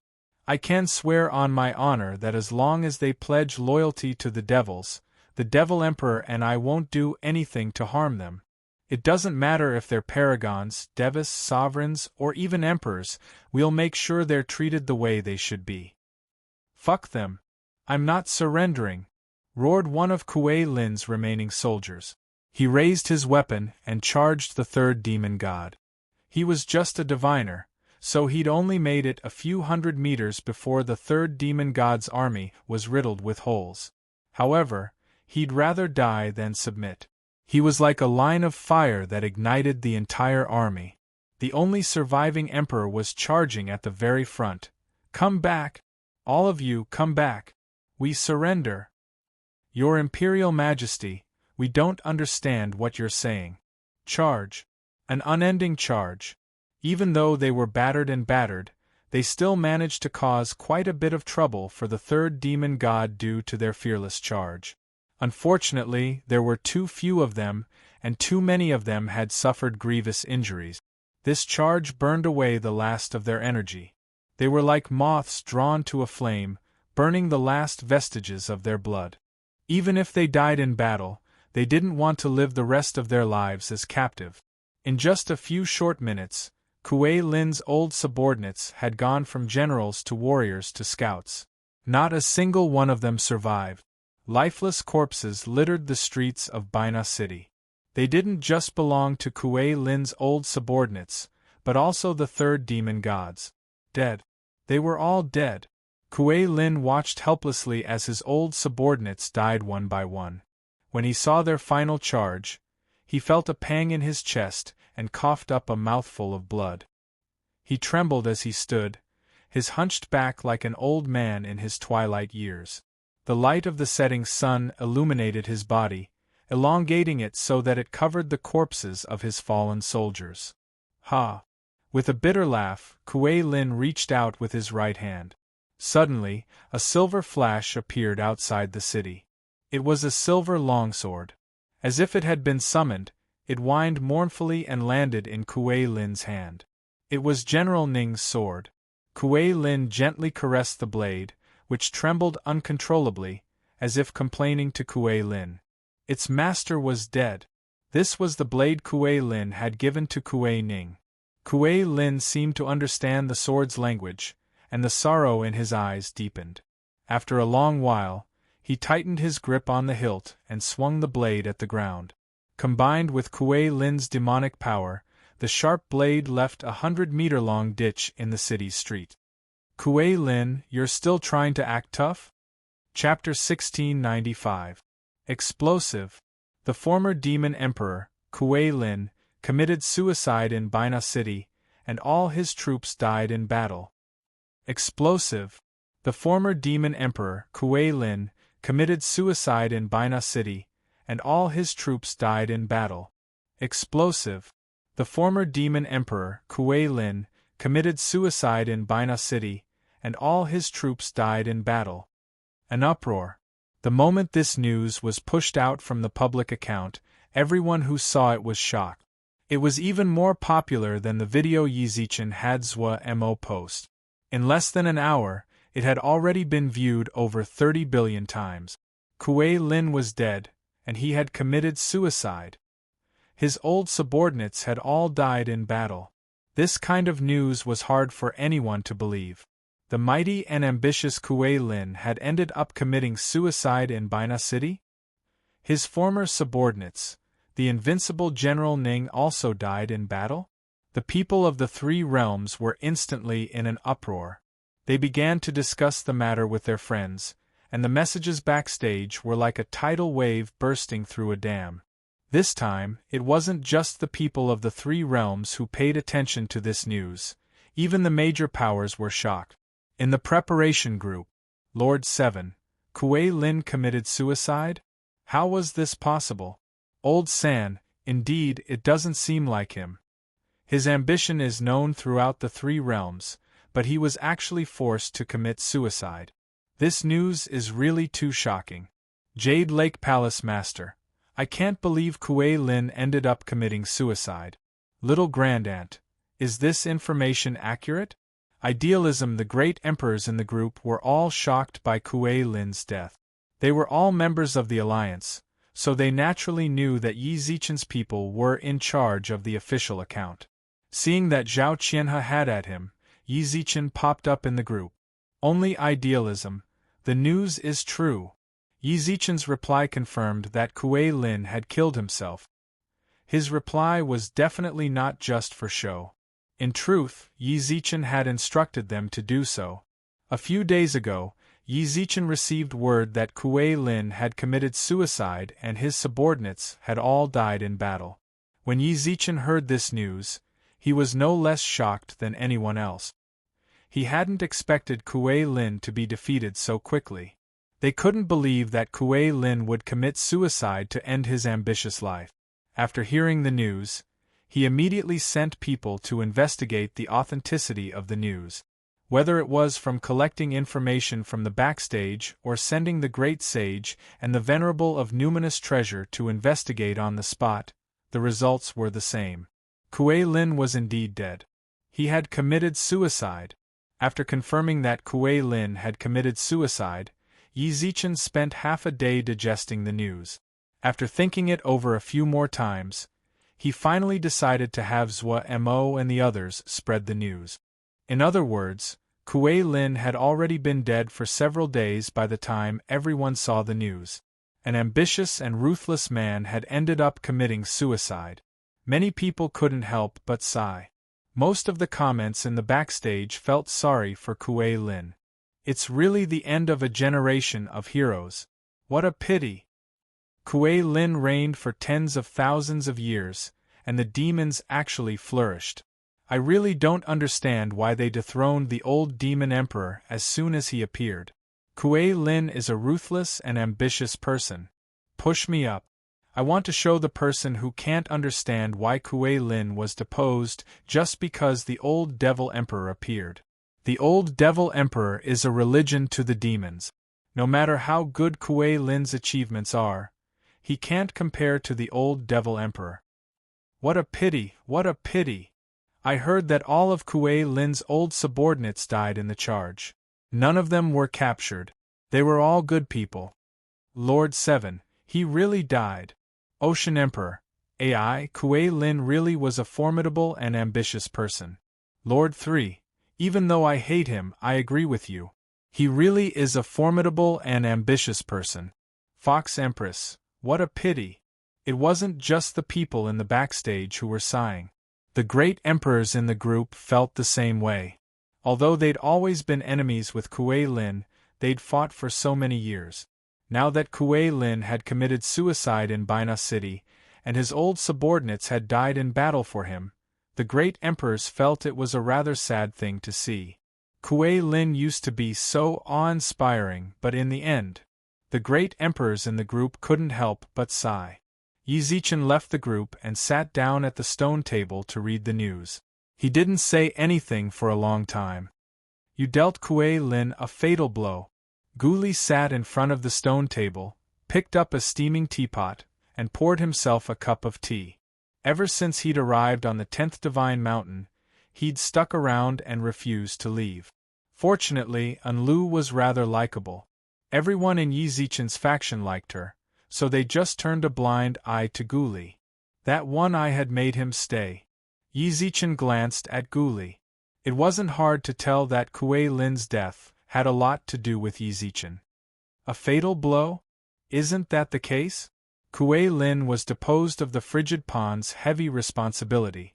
Kuei Lin's only bargaining chip wasn't the wavering demons, but the Yao's southern and western regions. He never would have guessed that as soon as you released that video, Iron Tan and Jiao Hai couldn't even fend for themselves. Kuei Lin's final hopes were dashed. How is he going to make a comeback with the remnants of his troops? Gu Li sipped his tea and glanced at Yi Zichen. Don't tell me you don't know yourself. Before coming here, I was impressed by your schemes.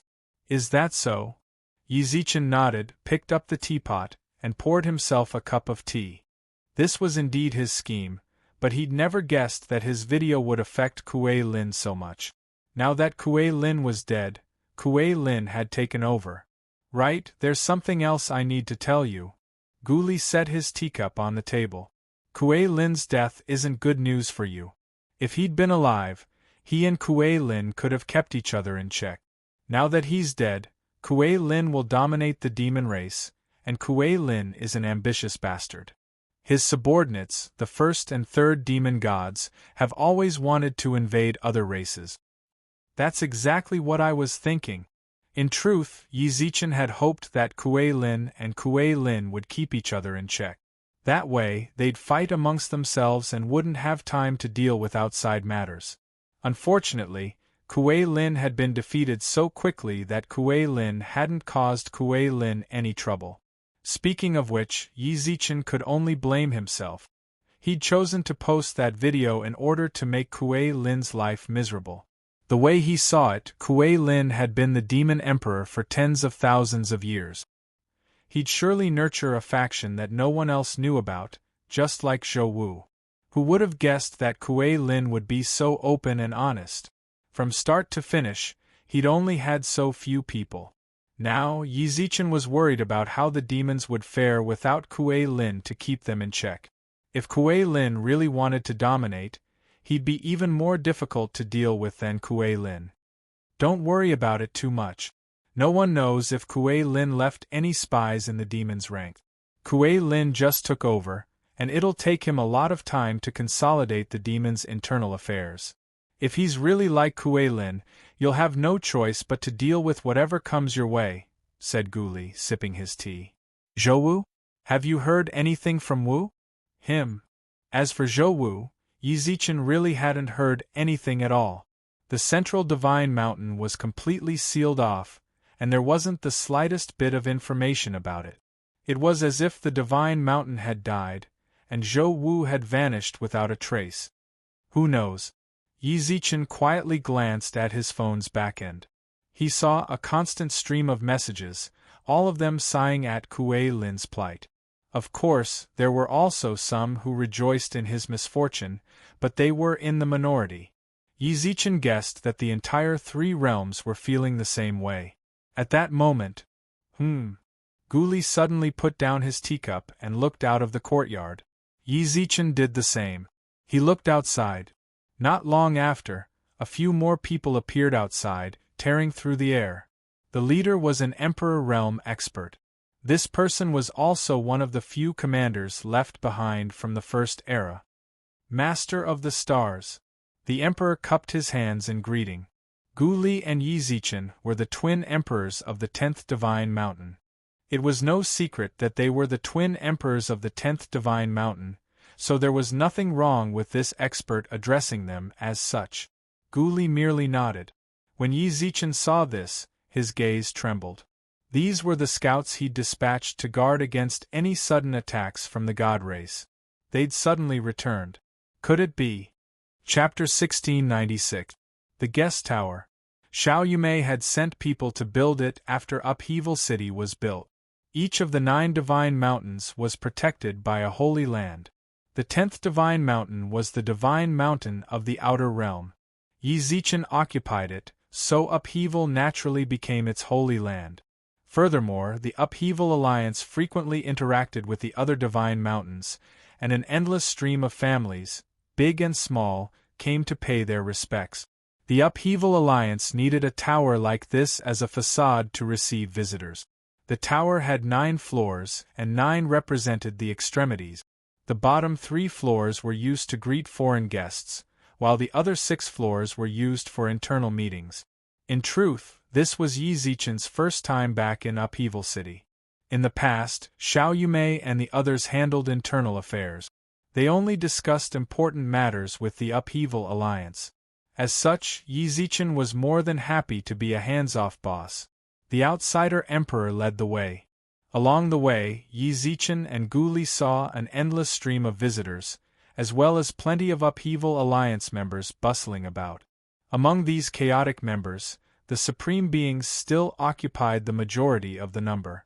However, Yi Zichen discovered that there were still quite a few diviners and rulers.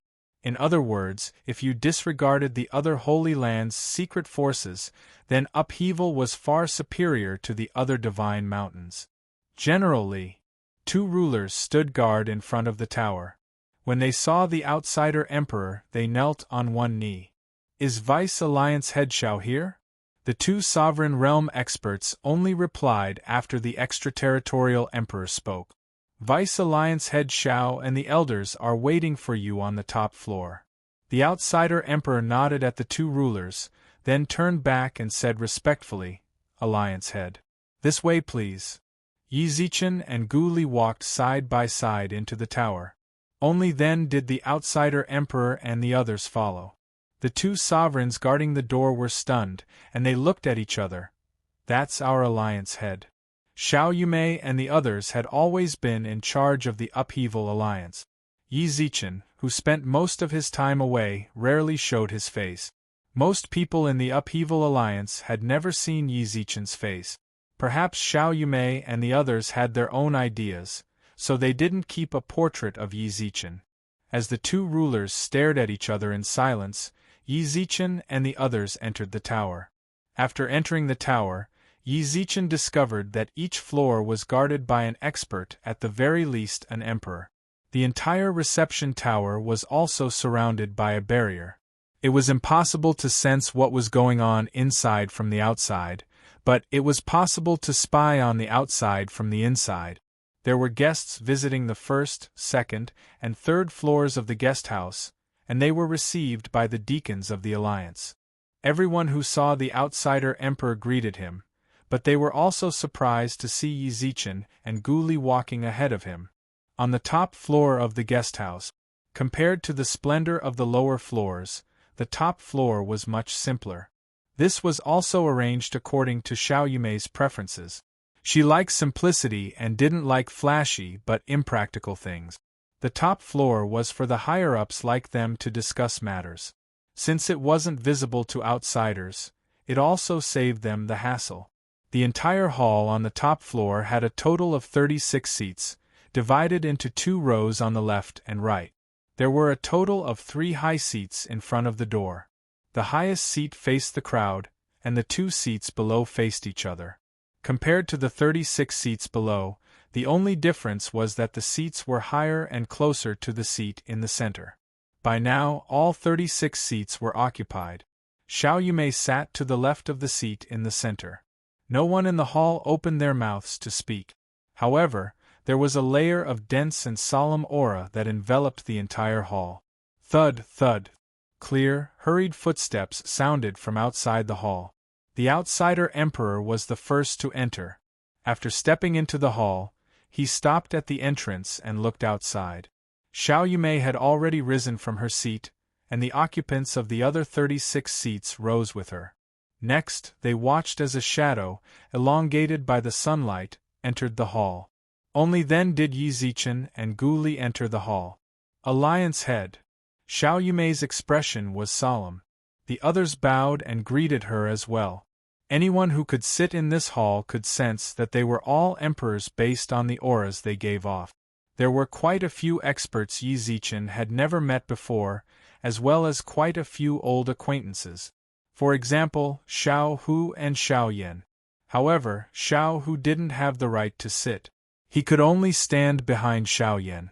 What astonished him even more was that Su Luer and Su Yan were present as well. That wasn't all. Zuemo, Go Yuzhan, Yin Shang, and the others were present as well. Yi Zichen nodded at them.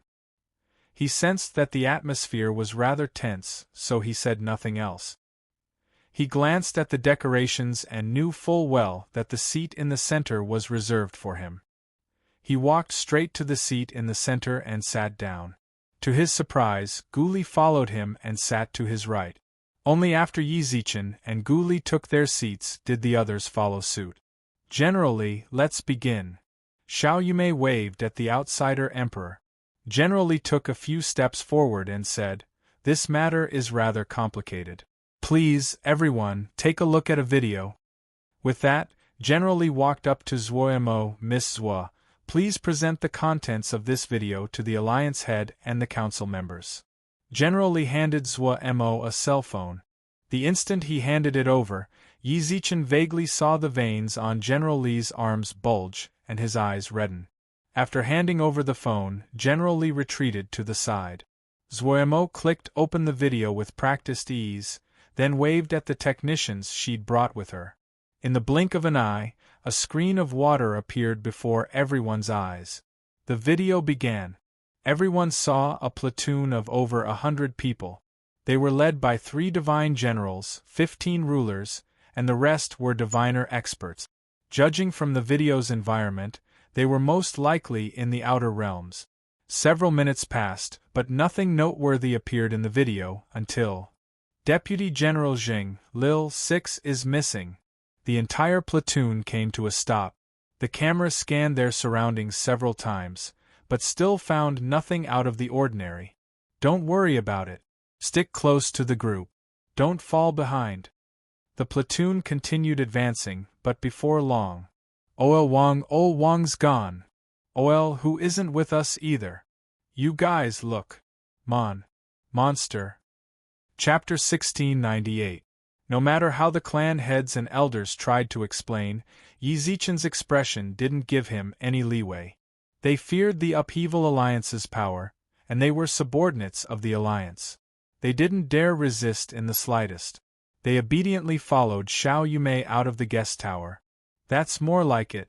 How could people like them have the right to participate in the meeting? Guli narrowed his eyes, glanced at the spineless outsiders, and laughed contemptuously. The other people in the hall were also quite dissatisfied with those people. It was not until they were invited out of the guest tower that the expressions of the others became slightly better. After a while, Xiao Yumei reappeared. If she'd simply asked them to leave, it wouldn't have taken so long. Clearly, after sending them away, Xiao Yumei consoled them a little. Big sister, there's no need to care about those spineless fools, said Xiao Yan. You've been the Xiao family's lightning emperor for so long. Is this all you've got? It was obvious that Xiao Yan was afraid of his sister. When he saw her frown, he swallowed the words he was about to say. His eyes darted around, but he didn't dare meet her gaze. It's good that they've been asked to leave. They don't have much skill, but they talk more than anyone else. Go Yuzhan, who'd never sat properly, swayed his ahog. He twisted his body, then changed his position. Enough, said Yi Zichen. Yi Zichen stopped the gossip in the hall. Although he didn't want those spineless people to appear, he understood Xiao Yumei's actions. Although the Upheaval Alliance ruled a single divine mountain, it was far from comparable to the other divine mountains, which had existed since the beginning of the god race. Of the dozen or so cities, only the central Upheaval City had any inhabitant. The cities of the second ring were sparsely populated, and the third ring hadn't been opened to the public. Xiao Yumei naturally had to treat the Upheaval Alliance's clans well. She'd invited the clan heads and elders to participate in the meeting in order to deepen their feelings for the Upheaval Alliance. As the head of the alliance, Yi Zichen's words naturally carried considerable weight. The clamor in the hall instantly died down. Yi Zichen gestured for Xiao Yumei to take a seat, then swept his gaze over the Upheaval Alliance experts. What do you think of the essence-breaking beasts in the video? What opinion can he have? As long as they dare to come, Grandpa Go Yuzhan will be willing to see him off. Go Yuzhan snorted without hesitation. His auxiliary star flickered in his hand, and his tone was filled with disdain. Yi Zichen and Guli raised their eyebrows in unison. To tell the truth, he was even more proficient at using starlight than they were, even though they were from the Emperor's star. Especially when Go Yuzhan's starlight appeared, the space in the room became somewhat chaotic. The people in the hall could also sense that the palm-sized ball of starlight in his hand seemed to possess the power to destroy the world. Brat, can you not recklessly release it? The replenishment of starlight is very time-consuming, Yin Shang said. So what if I use it a little? Go Yuzhan dispersed the starlight in his hand resentfully. Judging from his expression, it seemed that his fear of Yin Shang had reached a subconscious level. However, he quickly glared at Yin Shang and said, "Do I, the minister of the right, need you, the minister of the left? You could beat me in the past, but you can't beat me now. Then why don't you try fighting Big Sister Lu?" With that, Go Yuzhan snuck a glance at Su Lu. Even though Yin Shang had mentioned her, her expression was the same as ever. She sat upright in her chair, looking straight ahead. Even from afar, they could sense her icy aura, which repelled everyone within 1,000 miles. Big Sister Lu? Since when were they so familiar with each other? Yi Zichen furrowed his brows and looked at the three of them. In truth, when he saw them, Yi Zichen was already beyond curious. In less than 2 short months, Go Yuzhan and Yin Shang both radiated the aura of emperors. Su Lu didn't even need to be mentioned. She was already terrifyingly strong, but now she was more than twice as strong as before. Big Sister Lu, what do you think? Asked Yi Zichen. It's hard to deal with. Su Lu's vermilion lips parted as she spat out those 3 words. To Go Yuzhan, this was like a slap to the face. He blurted out, "Big Sister Lu, you? I'm just voicing my most direct opinion. Do you have a problem with that?" A gust of biting cold wind blew past the entrance of the hall. In the blink of an eye, the entire palace was covered in a thin layer of ice. Go Yuzhan licked his lips, not daring to say a single word. His ahogue drooped like a frosted eggplant as he fiddled with his fingers. Yi Zichen was somewhat stunned that Su Lu would say it would be difficult.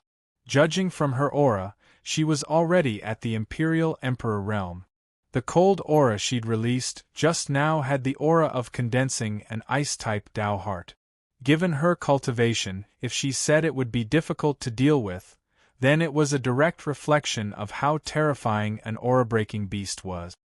"I'm just being conservative," said Su Lu. "You might hurt General Li's heart.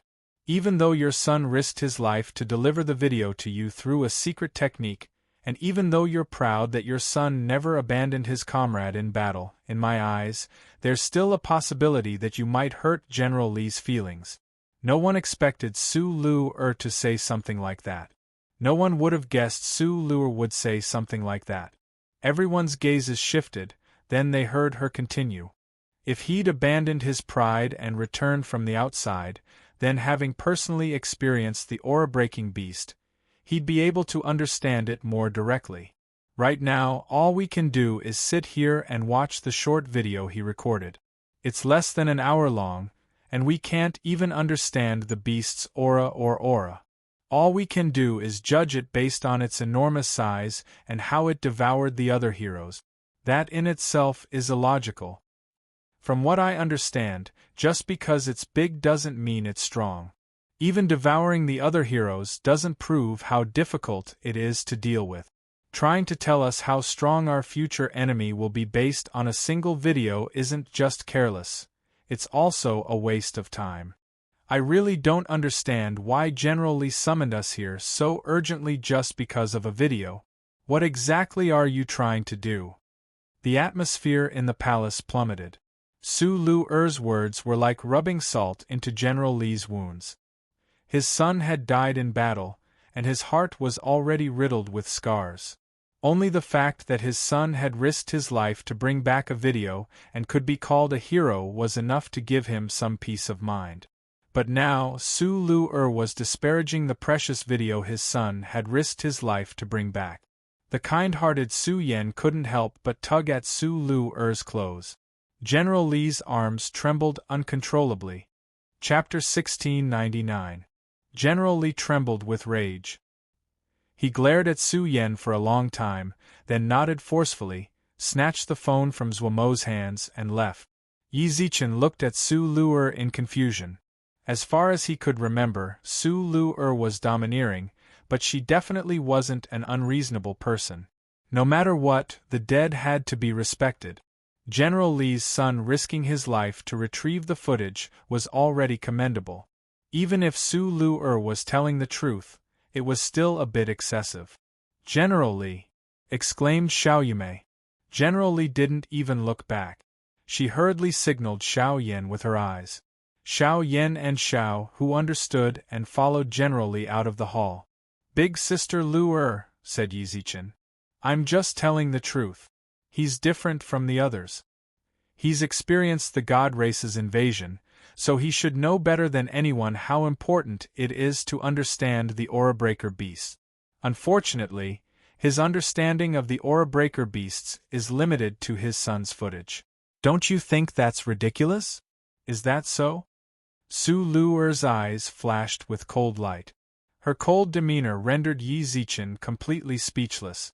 Before she'd even finished speaking, she snorted once more. Don't call me Big Sister Luer. I can't bear to hear you call me that. Lil Yen, let's go. Su Luer dragged Su Yen out of the hall. Everyone else in the hall looked at each other. No one knew why Su Luer was so angry. Could it be that Big Sister Luer has reached the point where all women go through a few days? Go Yuzhan muttered cautiously, his head drooping. Yin Shang glared at him, then covered his mouth. It seems to me you don't want to live anymore. Yi Zichen glanced at the empty chairs. He never would have guessed things would develop to this point. You may go check on Big Sister Luer. Everyone else, go back. Several people left in a huff. It seemed this meeting would be difficult to continue. Everyone else stood up and bid farewell to Yi Zichen. They sat in their chairs, looked around the empty hall, and couldn't help but pinch their heads. Perhaps I shouldn't have come, said Guli. You? Yi Zichen moved his hand away from his head. Then why did you follow me here and intentionally destroy the unity of our alliance? Even if I wanted to, I wouldn't use such a lousy method. Guli shrugged. I just didn't expect them to be here. I didn't expect them to still be so prejudiced against me. She has a strong opinion of you. Big Sister Luer is already being magnanimous by not killing you directly. Yi Zichen waved at Guli, then rubbed his head. You should leave too. Let me sit here by myself for a while. Everyone had left. A gentle breeze blew in from the open doors, causing Yi Zichen's shadow to sway along with the flickering candlelight. Yi Zichen could understand why Su Luer was so angry. Back when the demons had invaded the Endless Beast region, the Immortal region, the Heavenly Court, and the Underworld had lost far too many people. Yuan Hong had died in that invasion. Not only was he Yi Zichen's good friend, but he was also Lu Er's true love and the great sage's brother. After interacting with Enlu, Guli had changed dramatically. It was fair to say that he was completely different from his former self. It was said that the prodigal son was worth more than gold. Guli suddenly came to a realization. Although Yi Zichen was hostile toward him, he had subtly accepted him. The great sage hated him, but for the sake of the greater good, he hadn't targeted him. But Su Luer, undoing the knot in her heart was far too difficult. Even if Guli had become the savior of the world and saved billions of lives, in Su Luer's eyes, he was still Yuan Hong's executioner. No matter what Guli did, he couldn't change this fact. Ding dong. Ding dong. A cell phone notification suddenly rang out in the hall. In such a quiet environment, the notification sound was especially loud. Yi Zichen, tormented by his melancholy, helplessly took out his phone and opened his social media app. The sender was a stranger, one of the God Emperor's trusted divine arbiter. There were only 2 messages, and they were short. Are you there? Yi Zichen tapped the screen, composed a message, and sent it back. Only idealism. I'm here. Why are you looking for me? Right, I haven't had a chance to thank you for helping me back in the tomb. Stranger, even without me, Yuchi Kong and the others wouldn't be able to do anything to you with that person in the Yao Ceiling Pagoda. Only idealism. I should still thank you. Back in the tomb's real room, Yi Zichen had been in grave danger while trying to stop Yuchi Kong and Huang Fu Yuming. Fortunately, the divine arbiter had arrived just in time. After blocking a fatal blow, Yi Zichen had used peach juice as bait to summon Song Xiong. As for the god-destroying crossbow, in truth, it hadn't been of much use. The crossbow had already been used before, so using it a second time was practically useless. Yi Zichen had only used the crossbow to intimidate Song Xiong. It was all to stall for time with him. Stranger, if you want to thank me, you might as well kill Yuchi Kong. Stranger, if he told Zhou Wu what happened back then, it would inevitably cause a rift between me and Zhou Wu. Stranger, speaking of which, Yuchi Kong should be in your Yao Ceiling Pagoda, right? What's the point of keeping him around? Only idealism, that's right. Stranger, you want to use him to keep the Yuchi and Huangfu families in check? You've got some guts. In response, Yi Zichen merely replied with a polite smile, but didn't say anything else. At the end of the day, the Divine Arbiter had never explicitly expressed her intention to join the alliance, but she had made it clear that she would serve Zhou Wu, even if she died. Yi Zichen had the right not to tell her anything that touched on secret. The Divine Arbiter had already mentioned that she could do this. Stranger. Fine, no matter what you do with him, I hope he won't say anything. Only idealism, I'm not sure. Stranger, you're trying to put me in deep trouble. Only idealism, absolutely not. I'll do my best to keep Yuchi Kong in line. Only idealism, you didn't call me just to chat, did you? Is there something you want to talk to me about? When he said that, the Divine Arbiter fell silent for a long time. Yi Zichen stared at his phone screen for at least 100 breaths before he saw the message she was typing on the screen. Stranger, I'm struggling. Only idealism, when you decided to call me, even if you were struggling, your heart was already leaning towards me. Tell me, did Zhou Wu do something so cruel that you think he's gone crazy? Stranger, yes. When he saw the reply, Yi Zichen was visibly stunned. In truth, he just said it casually. He hadn't really expected to hit the mark. Only idealism. What did Zhou Wu do this time? Chapter 1700. The Divine Arbiter indicated that she had other matters to take care of. Yi Zichen scrolled through the chat, then stared at the messages for a long time in a daze. Yi Zichen's emotions were in turmoil. He needed time to digest the news. If a person was shrouded in pressure for an extended period of time, they'd go insane. In order to maintain a normal state of mind, he needed some cheerful music to ease his emotions. He clicked on the music on his phone and found a song that had once been popular all over the world. It was the most dazzling ethnic style. You are the most beautiful cloud in my sky. Let me keep you with all my heart. He sang the most dazzling ethnic style leisurely and let love sweep away all the dust. It had to be said that the song was magical. When Yi Zichen heard it, he subconsciously moved his limbs to the rhythm of the song. There were also some indescribable emotions mixed in. I miss it so much. I've been away from the modern realm for far too long. I really don't know when I'll be able to go back and live the life of an ordinary mortal. It seems I was thinking too much, murmured Xiaoyumei. Yi Zichen looked up, smiled at her, then turned off the music. And here I thought you'd grimace.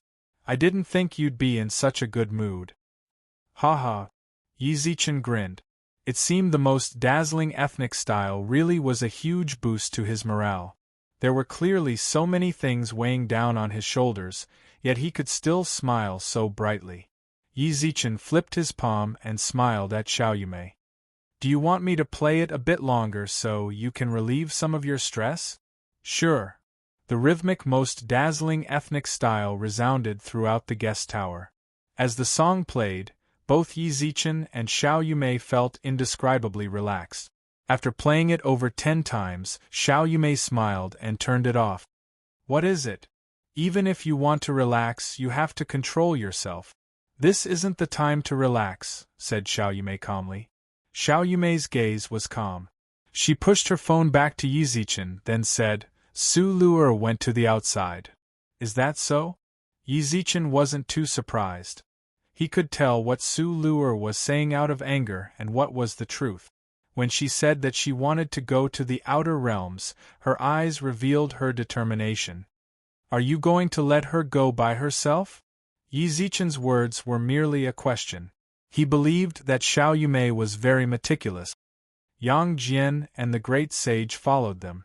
I wanted to send the venerable of numinous treasure as well, but that guy is too lazy to move, right?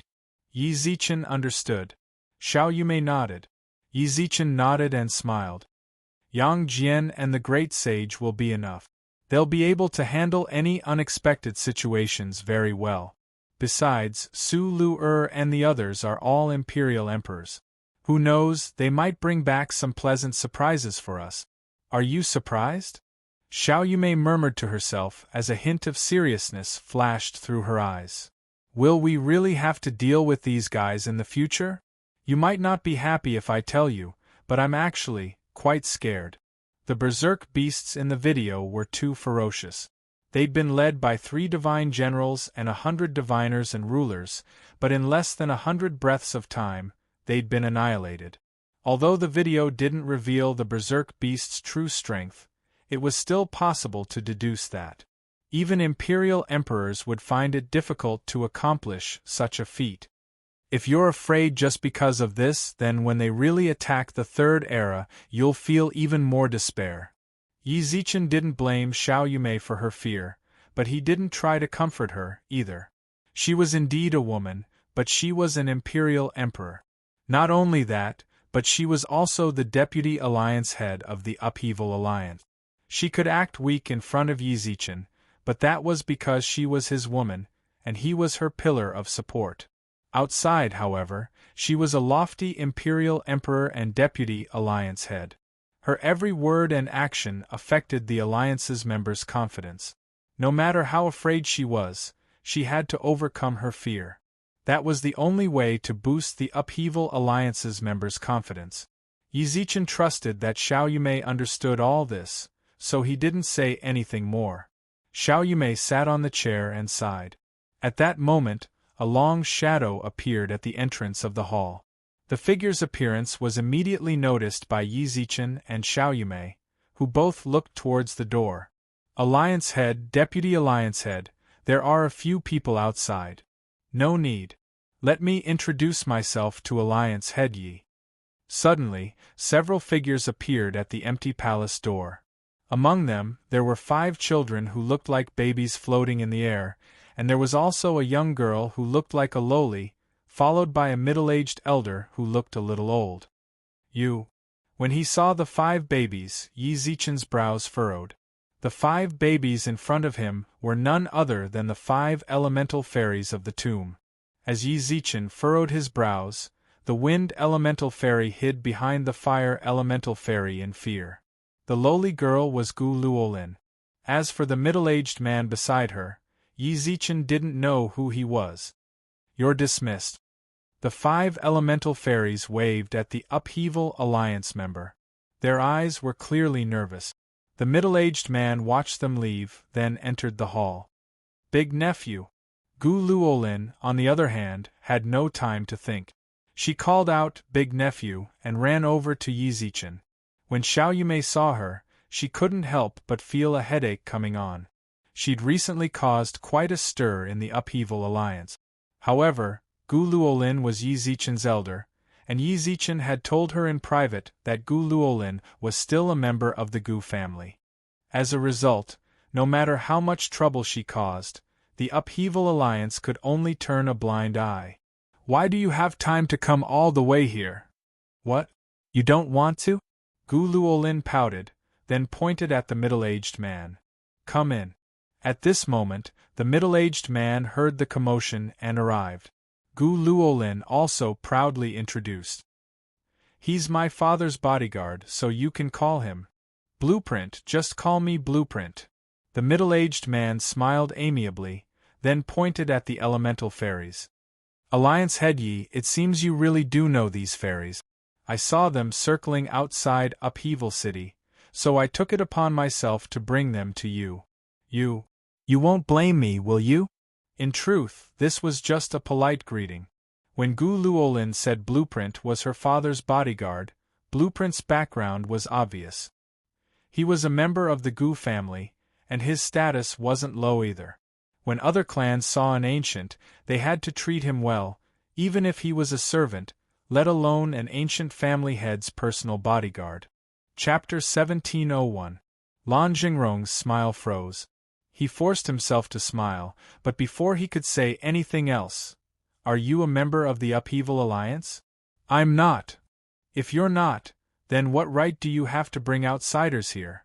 You only got in because of Luolin, but you don't have the slightest bit of respect here. Do you know what they're here for? Do you know what their intentions were when they came to me? Do you know who I am? If these elemental fairies want to harm me and something happens to me, can you bear the consequences?" A cold wind howled. A gust of frigid wind blew in through the doors, causing the temperature to plummet.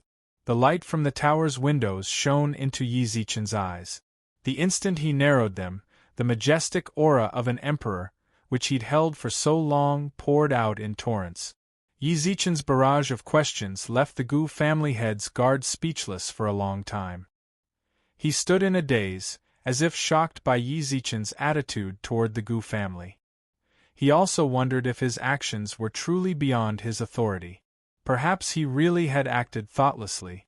In the past, when they went to other clans, even if it was a holy land, they would be courteous to them due to the prestige of the aboriginals. But this place was different. Although the Upheaval Alliance was a faction, it had united several of the God Realm's divine mountains, and was on good terms with the Yao and Sacred Beast clans. The God Realm's territory hadn't changed in billions of years, but now a divine mountain had appeared.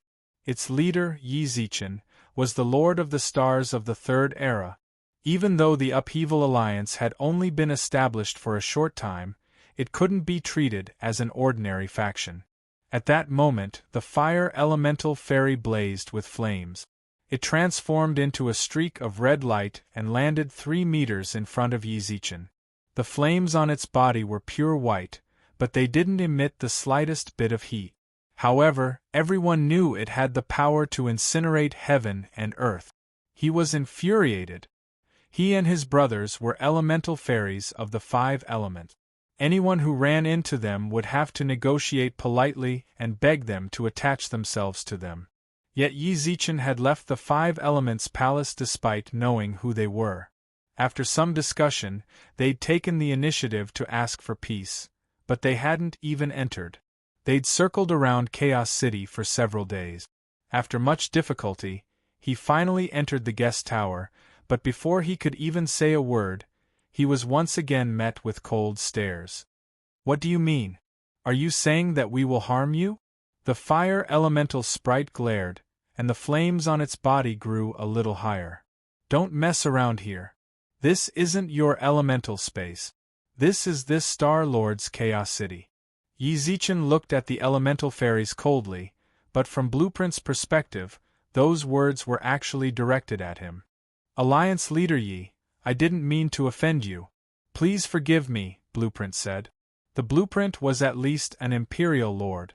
In truth, Yi Zichen had a very good impression of him for being able to lower himself to such an extent. Although he'd spoken rather insolently when he'd first entered the palace, he'd been able to reflect on himself and adjust in time. Yi Zichen liked people who knew when to advance and when to retreat. "It's fine." Yi Zichen waved his hand towards the Blueprint, indicating that it was over. As for the 5 elements' elemental spirits, he didn't even spare them a glance. Even at this moment, he still thought too highly of himself, couldn't see the situation clearly, and didn't know when to advance or retreat. It seemed that these elemental spirits were really spoiled. It was said that if a small tree wasn't straight, it had to be fixed. It was about time they were fixed as well. Yi Zichen ignored the elemental spirits and looked at Blueprint. "May I ask why you've come to the Evil Lands, Guard Blueprint?" The young lady snuck out of the clan. While she was gone, the entire clan was in chaos. Although the family head found out that the young lady was with you, she's been gone for too long. The family head and matriarch miss her, so they want me to take her back with me, said Blueprint. They wanted to take Gu Luolin back with them? Xiao Yumei and Yi Zichen's eyes lit up. This was great news. This was great news. Gu Luolin was causing trouble in Chaos City, and Xiao Yumei was suffering unspeakably. Yi Zichen had heard the same news. He'd long since wanted her to hurry up and leave, but she just happened to like Chaos City. No matter how he chased her away, she wouldn't leave. Add to that her relationship with Yi Rong, and the fact that the ancient clan was a major family clan. Yi Zichen had no way of suppressing her by force. He could only hope that the ancient clan would hurry back and take her away. He'd been waiting for this day and night, and it was finally here. However, Yi Zichen couldn't make it too obvious. Otherwise, if Gu Luolin got angry and refused to leave, then the guard wouldn't dare to do anything to her. It's normal for parents to want a woman. Luolin, go back with guard blueprint. I'm already preparing to go back. Gu Luolin giggled. Yi Zichen didn't expect her to agree so readily. Gu Luolin had always hated her family.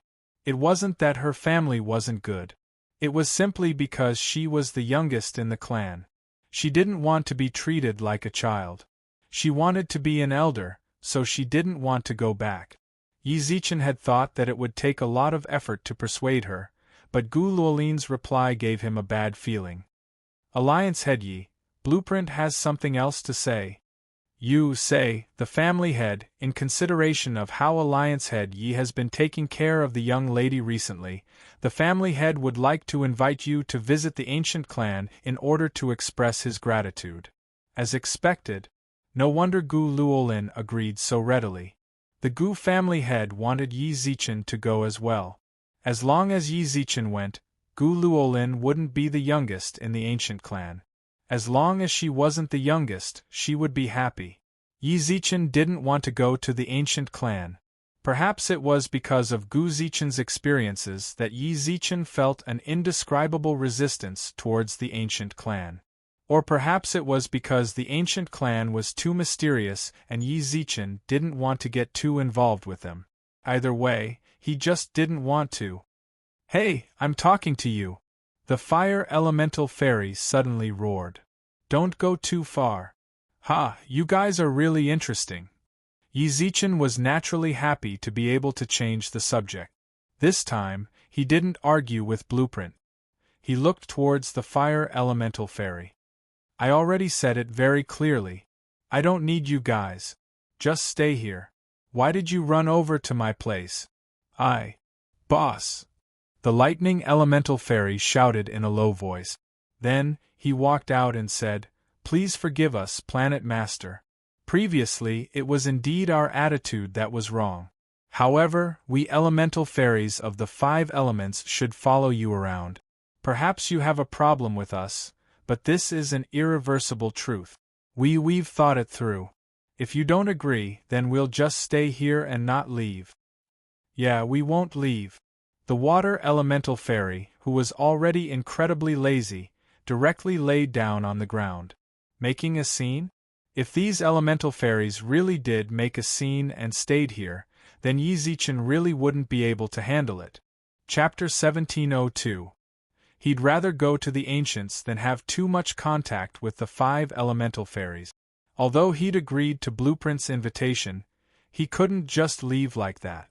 He still had some matters to take care of in the Upheaval Alliance, and Blueprint wanted to take a look around. As such, they agreed to meet the ancients the next morning. As for the 5 elemental fairies, if they liked to stay in the guest tower, they could. They might as well leave the top floor to them. Yi Zichen, Xiao Yumei, and the others directly left. Why did you stop me just now? Look at his attitude. The fire elemental elf, whose body was burning with flames, glared fiercely. It was obvious how furious he was from the erratic flames on his body. He was the leader of the elements, yet he'd been ignored like this.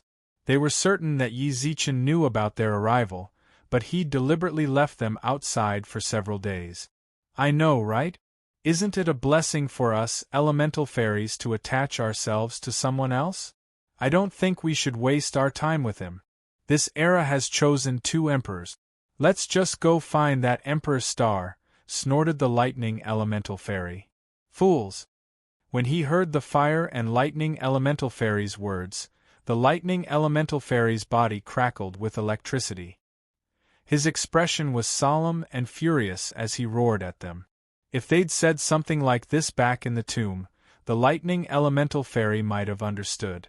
But now that they were here, they knew full well that Yi Zichen's upheaval alliance was on the 10th divine mountain. In the previous 2 eras, which Master of the Stars had ever created a new divine mountain.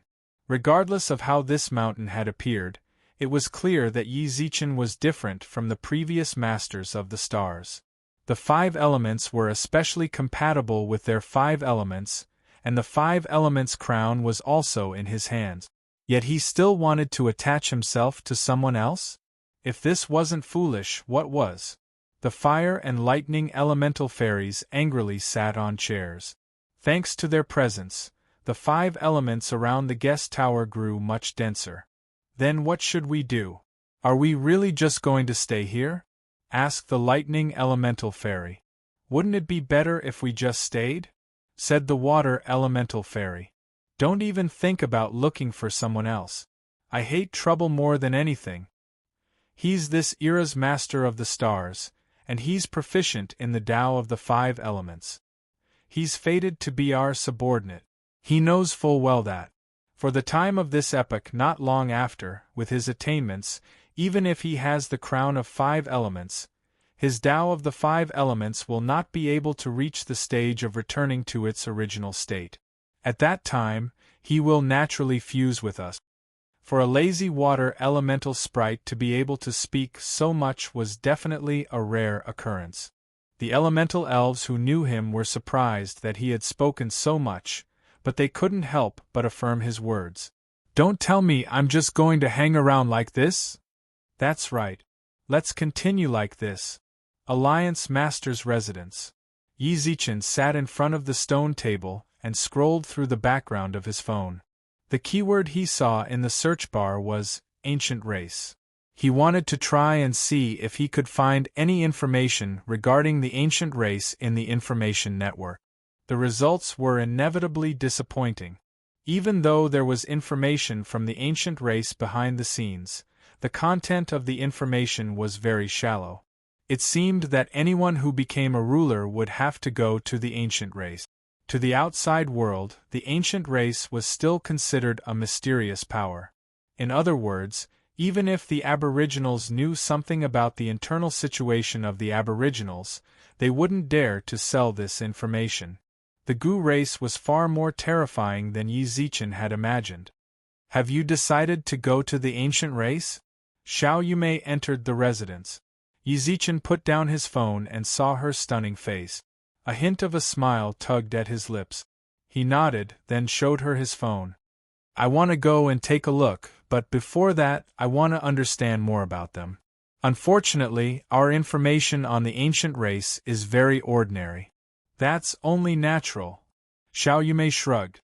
You've never been to the ancient race, so you can't understand how they feel. After leaving, they don't even dare discuss the ancient race. Not to mention selling the core intelligence of the ancient races. Have you been to the ancient race? Of course, but that was 10,000 years ago. At the time, I hadn't reincarnated yet. When I became a ruler, Xiao Ting took me to the ancient race. His place. Yi Zichen tried to say something, but stopped himself. Xiao Yumei's eyes filled with inexplicable reverence. I can't say. Her reply left Yi Zichen speechless. He and Xiao Yumei could be considered close relatives, yet she still didn't want to say too much about the ancient race. They were truly strange. Yi Zichen wiped his lips, then furrowed his brows. Then can you tell me what it is about the ancient race that you're so afraid of? If it's inconvenient, then don't tell me. In any case, I'll go tomorrow. I'll find out then. All I can tell you is that the ancient race has 3 half-step transcendence experts.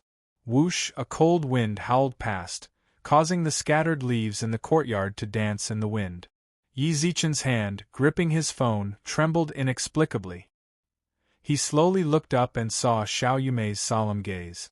Half-step transcendence. She was actually at the same level as the old dragon god. Only now did he realize that Gu Luolin hadn't been exaggerating. With 3 half-step transcendence experts, Let alone the demons, they could even wipe out the Yao and God realms without a problem.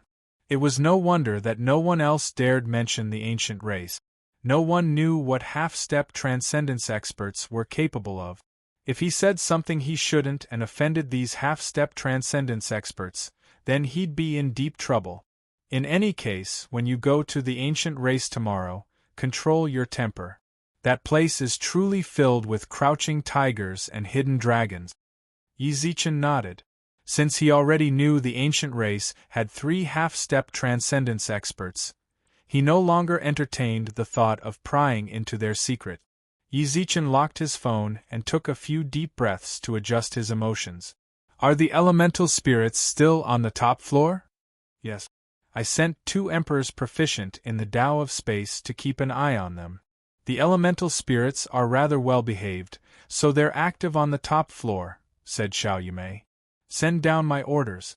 Anyone who has comprehended the Tao of the 5 elements, regardless of which element they are, is to go to the guest tower. It won't be long before the elemental energy there thickens. Since they like to stay there, we shouldn't waste their goodwill. All right. When the 2 emperors sent back the message, they also mentioned that the 5 elements were getting thicker. Even if Yi Zichen hadn't mentioned it, Xiao Yumei would have mentioned it anyway. Chapter 1703. Clouds swirled in the air. A towering building pierced through the clouds. A man and a woman sat on the balcony, seemingly in love. That little girl from the Xiao family. The handsome young man laughed and shook his head. The woman beside him laughed as well. She said it, so be it. It's not like she broke the rules. The Emperor's star is also a member of the Gu family. That's true, but it's not like you didn't see that kid's expression. When he arrives tomorrow, he'll definitely act reserved since he knows our cultivation levels. Do you think he won't act reserved if she doesn't say it? This is the Gu race. This was the Gu race. These few words were enough to make everyone tremble in fear. Even if the God, Yao, and demon emperors were here, they wouldn't be able to act so casually. This was the tyranny of the Gu race. It made all living beings tremble. That's true. The handsome man gently nodded his head. With a wave of his right hand, the clouds surrounding them were dispersed to another place. He put his arm around the woman's shoulders and sat down. He gently poured 2 cups of tea, then pushed one of them to the woman. Do you think he'll agree to be surnamed Gu? Why do you ask that all of a sudden? The woman took a sip and smiled. Are you thinking about that uninvited guest who showed up a few days ago? You could say that. It can't be. Do you really believe what he said? I have a feeling that what that person said doesn't seem to be false. Father cares about this as well. He agrees with the white-robed man. Then you want to. Tomorrow, I want to give it a try. A solemn light flashed through the handsome man's eyes. He looked at the woman with shining eyes, as if seeking her approval and support. The woman smiled, put down her cup of tea, and covered his hand with hers. I support you. The next morning. It did feel like autumn had arrived, and the morning wind was a little chilly. He'd agreed to go to the Gu race that day, and Yi Zichen kept his word. Early in the morning, he and the others arrived outside the city. Xiao Yumei and the Upheaval Alliance sent them off. Alliance head Yi, do you need some more time? Blue Blueprint, who was walking in front, had a smile on his face. He carried a pitch-black longsword on his back, which made him look like a swordsman. He'd explained everything he needed to yesterday. He smiled at Xiao Yumei and the others. Yi Zichen didn't say anything else. He just walked up to Lan Yanyu. When he went over, Blueprint had already used the long sword on his back to outline a complicated spirit map. The Gu race didn't reside in the 3 realms. They lived entirely in alternate dimensions. If they wanted to go to the Gu race, they had to take. Alliance head Yi, we have to go. Lan Xuanyu smiled. Under Yi Zichen's approval, a dazzling blue light suddenly shone from the Lingtu beneath his feet. The blue light instantly sealed off an area of 100 meters. Xiao Yumei and the others couldn't use their divine senses at all. The violent storm created countless cyclones around Lingtu. The surrounding flowers, grass, and trees were all bent by the wind.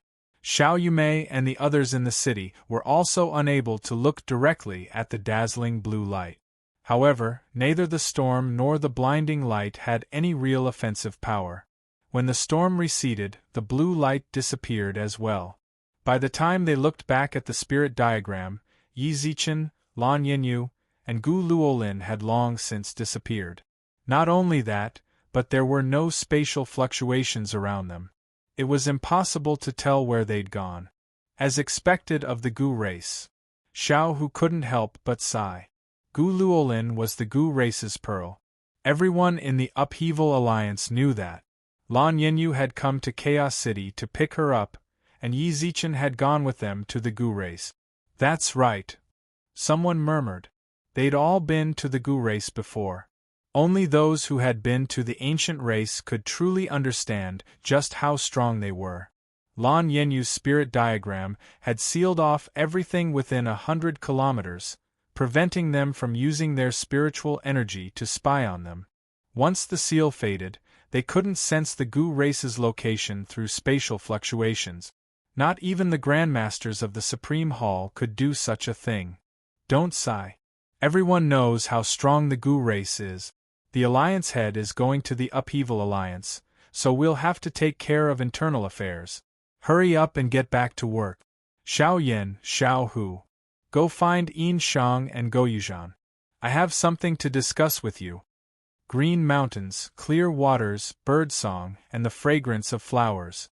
Yi Zichen rode the spirit diagram through the spatial corridor. By the time he came to his senses, he'd appeared in front of a clear stream. The water was so clear that he could see the bottom.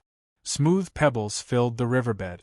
From time to time, he'd see nimble fish darting between the pebbles. A few willow trees grew by the riverbank. Their branches and leaves fell to the ground, and when the wind blew, they rustled. Quite a few birds perched among the willow trees, chirping incessantly. A delicate fragrance wafted over. Yi Zichen looked in the direction of the fragrance, and saw a flower bed that stretched as far as the eye could see. Flowers of different colors grew luxuriantly in the flower bed. Countless colorful butterflies could be seen dancing in the flower bed. But none of these were Yao. The fish in the stream, the birds in the willow trees, and the butterflies in the flower bed were all ordinary creatures. These were the most ordinary creatures, just like in the modern world, very ordinary animals. Never mind the higher realms like the gods, Yao, and demons, even in the lower realms like the heavenly palace and the underworld, all you could see were Yao and vicious beasts. Even those that hadn't taken human form possessed Yao's spiritual energy. But the creatures before him were so pure that he couldn't sense any spiritual energy at all. It was simply too shocking. Alliance head Yi? Blue Blueprint patted Yi Zichen on the shoulder. Blue Blueprint guard. Yi Zichen turned around, coughed, and said, I don't think I can sense any Yao energy from the Yao here, but this is a small world our clan head and the old leader created. Blue Blueprint laughed and explained, his eyes brimming with undisguised reverence. The old leader wanted us to experience the lives of ordinary people in our free time, so we created this small world together. All living creatures here have no spiritual energy whatsoever. There is no spiritual power here, and no one can use spiritual power here. Created a small world? Yi Zichen's eyes flashed with shock. He instinctively tried to circulate his spiritual energy, only to realize that he really couldn't use it here. He couldn't even use the power of the stars. The Ancient Race. Chapter 1704. For some reason, Yi Zichen felt as if he were in the modern realm. Of course, this wasn't the feeling he got from the modern realm cities. Back in the modern realm, there were rows upon rows of skyscrapers, and the rumbling of cars filled the streets. It was vastly different from the peace and tranquility before him. This place was more like a simple village where people from the city came to relax. They walked away from the hustle and bustle of the city and experienced the tranquility of nature. Yi Zichen was shocked by the fact that this place had been created. Did that mean that the world he'd once lived in had been created as well? Half-step transcendence could create such a peaceful place? If it was like the planet he'd once lived on, could it have been created by transcendence as well? If that was the case, then the galaxy. Yi vaguely felt as if a brand new door was opening before him. However, his cultivation was still low, so his understanding of this wasn't as clear as that of a transcendent-level cultivator. As a result, even though he felt like he was looking at a brand new world, it was still a blur. The guard smiled warmly. He wasn't surprised at all by Yi Zichen's shock. Everyone who came to visit the ancient realm was invited here. Once they sensed the uniqueness of this place and learned that it was a world created by the clan head and the previous clan head, no one could hide their emotions perfectly. The way Blueprint saw it, Yi Zichen's ability to control his emotions was pretty good. Quite a few people had been so shocked they couldn't even speak after arriving here. This place was like the first show of strength that the ancient race had shown to the outsiders. After that, they would bring the outsiders into the ancient race and witness the true strength of the ancient race. Fear would be deeply imprinted in their sea of consciousness, never to dissipate. Yi Zichen calculated the time. They'd stayed here long enough. At that moment, Lan Zhangwen reached out and patted Yi Zichen's shoulder, then politely took 2 steps back with a smile. Alliance head Yi, let's not stay here for too long. The clan head has been waiting for us for quite some time now. As he spoke, the rustling sounds of wind could be heard from time to time in the forest. The wind carried with it the fragrance of flowers and grass, hundreds of birds chirped on the trees, and fish swam freely in the rivers. This place was truly worthy of being called the secret realm of peach blossoms. Yi Zichen looked around longingly, as if he wanted to imprint everything here into his mind. After a while, Yi Zichen let out a deep sigh and said, "Don't worry. Blueprint Guard, please lead the way." No need, no need. We're already at my house. I'll take you away." He could tell that Gu Luolin had been here many times before, so she was very familiar with the way out. She jogged all the way to an extremely ugly ancient tree with wide branches. Her fair little hand lightly patted the trunk of the ancient tree. Crash! A soft sound rang out in his ears. This sound was especially ear-piercing in this quiet space.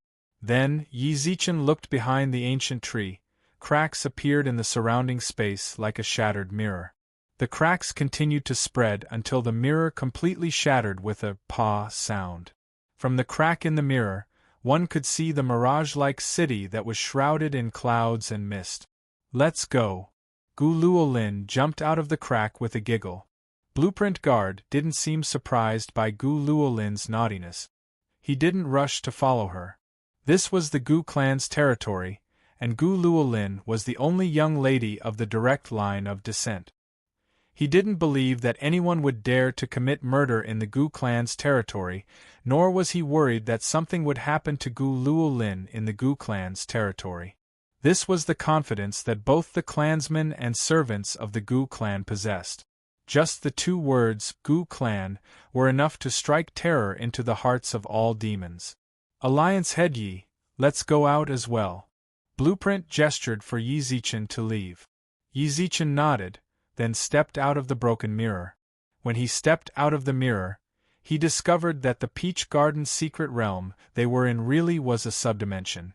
This space was perfectly fused with the Gu clan's subdimension. Yi Zichen only needed to turn around to see the lush green trees within the broken mirror. "You guys are so slow." Gu Luolin frowned and muttered as she stood on a cloud. "Do we not need to worry about this place?" Yi Zichen pointed at the broken mirror behind him. Blueprint laughed. "The space here will heal itself. It won't be long before it closes up again." "You can do that?" As expected, as soon as Blueprint finished speaking, Yi Zichen vaguely saw the broken mirror begin to close up. Creating a subdimension was already the work of a major expert. Not only did they create space, they bestowed the laws of growth upon all living things, and then they could heal themselves. Of course, Alliance head Yi, think about it carefully.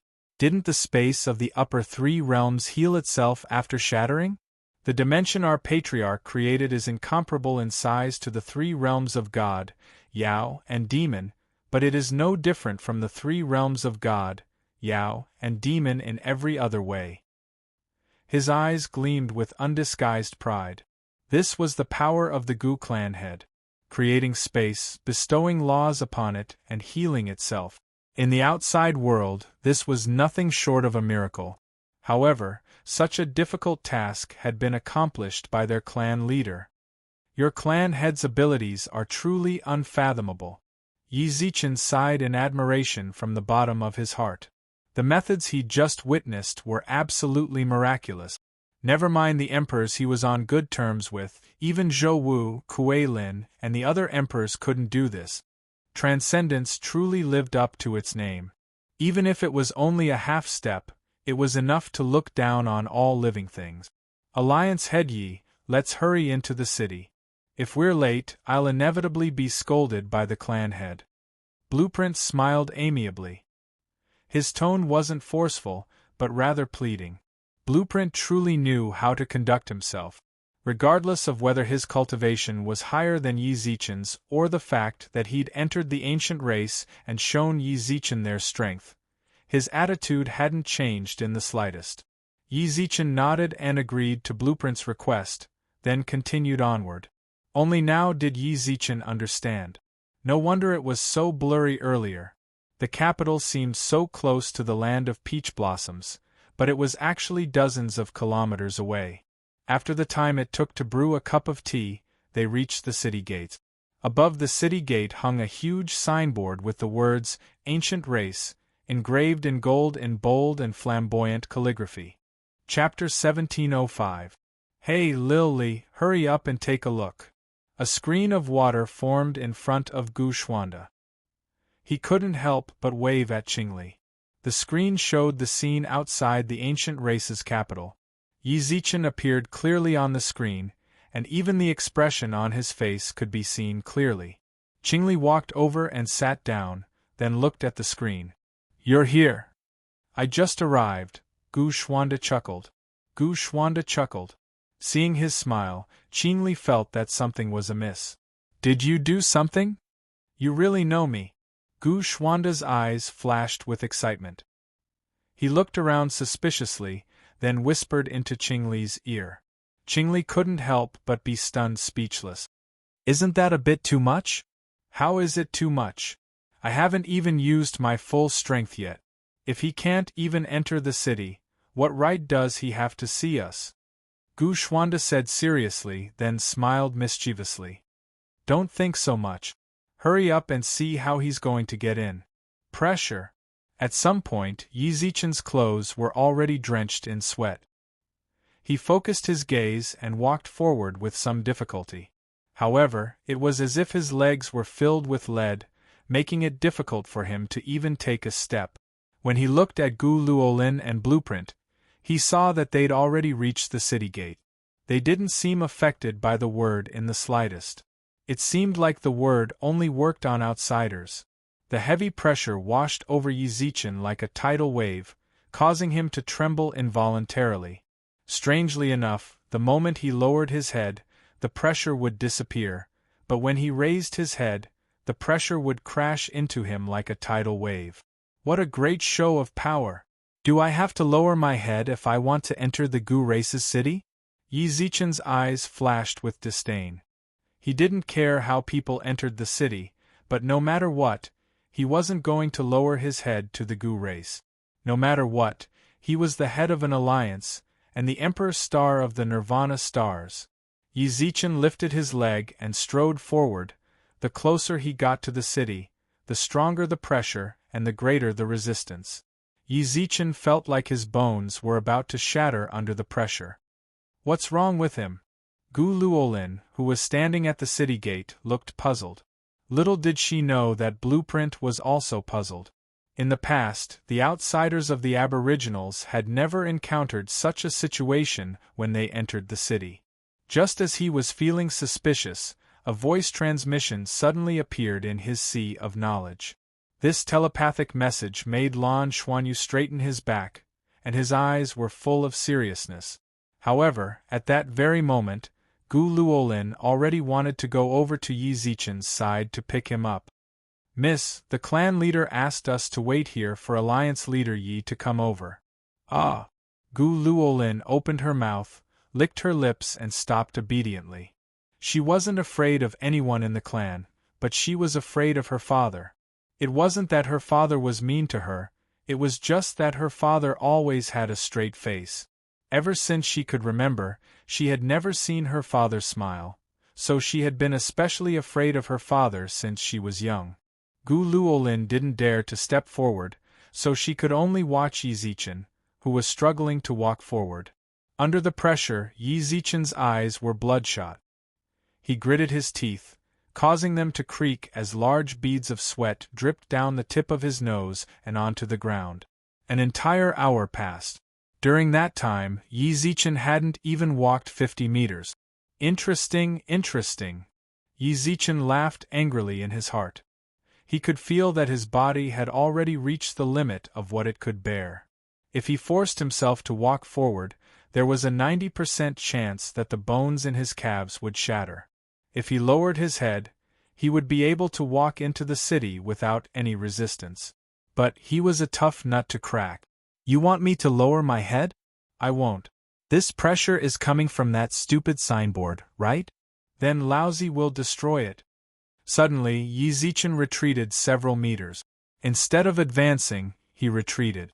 Confusion flashed across Blueprint's and Gu Luolin's eyes.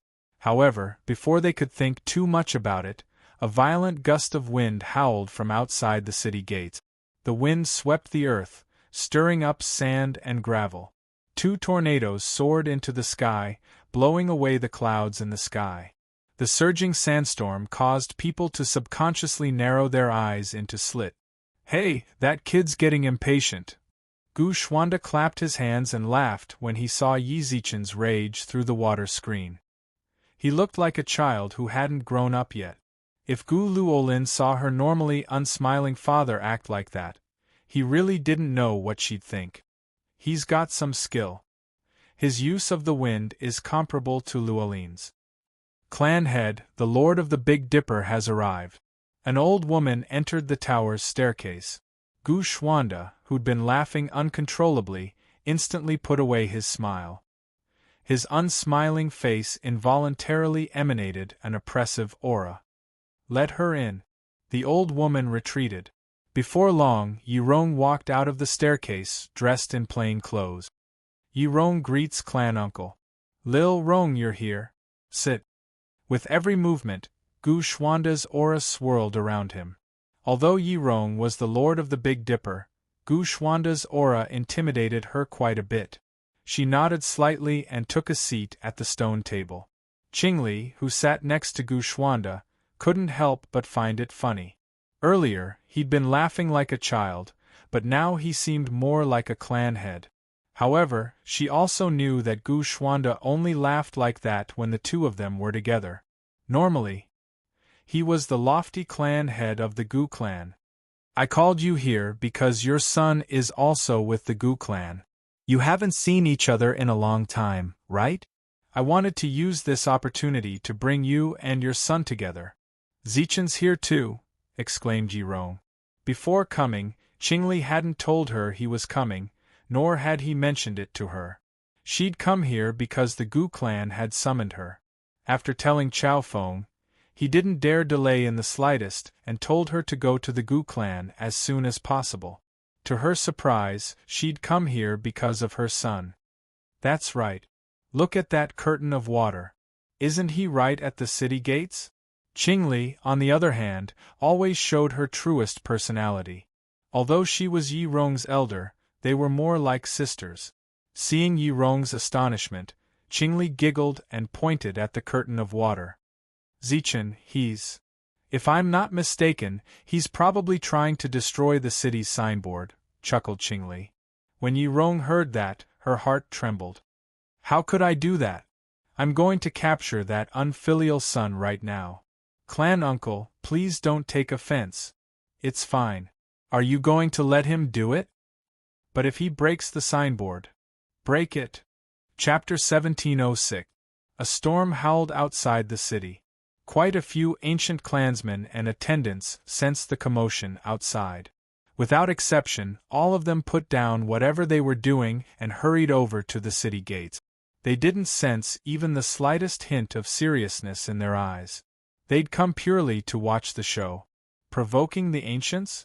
That didn't exist. For tens of millions of years, not a single person who'd caused trouble for the ancients had left standing. They just wanted to see just which idiot dared make a scene outside the city gate. Young lady. When they arrived at the city gates, they immediately saw Gu Luolin by Lan Jie's side. Countless clansmen and attendants rushed over to her, surrounding her like stars surrounding the moon. Young lady, you're finally back. The attendants grimaced. They'd been worried sick while Gu Luolin was gone. They'd practically turned the ancient race's subdimension upside down, especially Gu Luolin's two attendants. When they saw Gu Luolin standing outside the city gates, safe and sound, tears streamed down their faces. During this period of time, they had been living with fear and trepidation. The patriarch's beloved daughter had mysteriously disappeared, and the two maids were inextricably responsible for this. If something really did happen to Gu Luolin, the attendants hugged Gu Luolin and cried. Gu Luolin looked helpless. All she could do was pat the attendants' shoulders like a little adult, even though they were much older than she was. Your Excellency Lan Jie. The other clansmen greeted Lan Jie as well. In response, Lan Jie simply nodded, then focused on Yi Zichen. Your Excellency, where did this guy come from? Should we go over and teach him a lesson? Are you sure? Lan Jie's eyes flashed with a smile.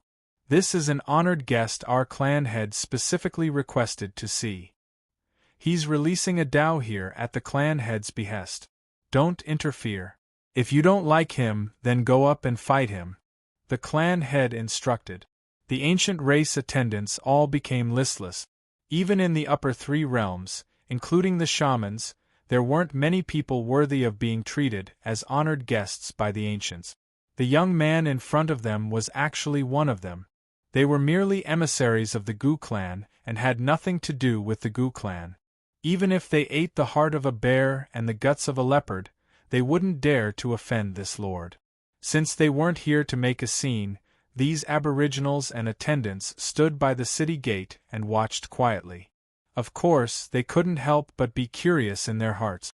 In the past, all the distinguished guests were welcomed by several stewards of the clan, and they had never seen anyone brandishing their weapons before entering the city gates. Miss, that young man, Gu Luolin's two maids were also curious about Yi Zichen's identity. Hearing that, Gu Luolin chuckled. This is my eldest nephew. Nephew? The two maids were stunned. Gu Luolin was the youngest in the clan, and her nephew, could it be the Lord of Seven Stars' son? Many people in the surroundings felt a chill in their hearts. There was no one who dared to stir up trouble. If there were no accidents, this person would be a direct descendant of the ancient race in the future. The Gu clansmen and attendants were astonished, but Yi Zichen had no idea. The only thought in his mind right now was to destroy this signboard. Heavenly fire. A wave of heat suddenly swept down from the void. The people in front of the city gate all felt that the surrounding temperature had risen a lot. The entire space was like a scorching furnace, with steaming hot air floating up from the ground to the void. Everyone in this space was sweating profusely on their faces and bodies. As they wiped their sweat, they saw that at some point, a blazing ball of fire had appeared above their heads.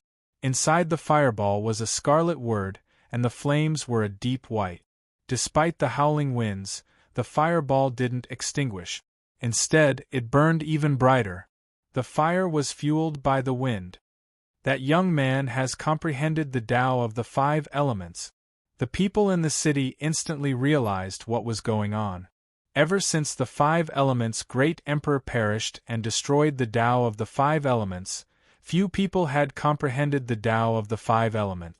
Even in the ancient race, those who had comprehended the Tao of the five elements were few and far between.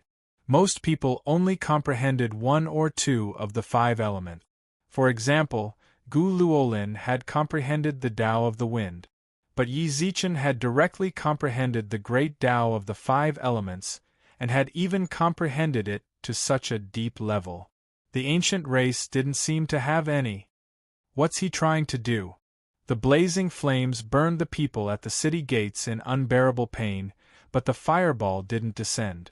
Instead, it borrowed the wind's momentum to make the flames burn even more fiercely. Fuse. At that moment, Yi Zichen's veins bulged, his eyes bloodshot. He reached into the air and clenched his fist.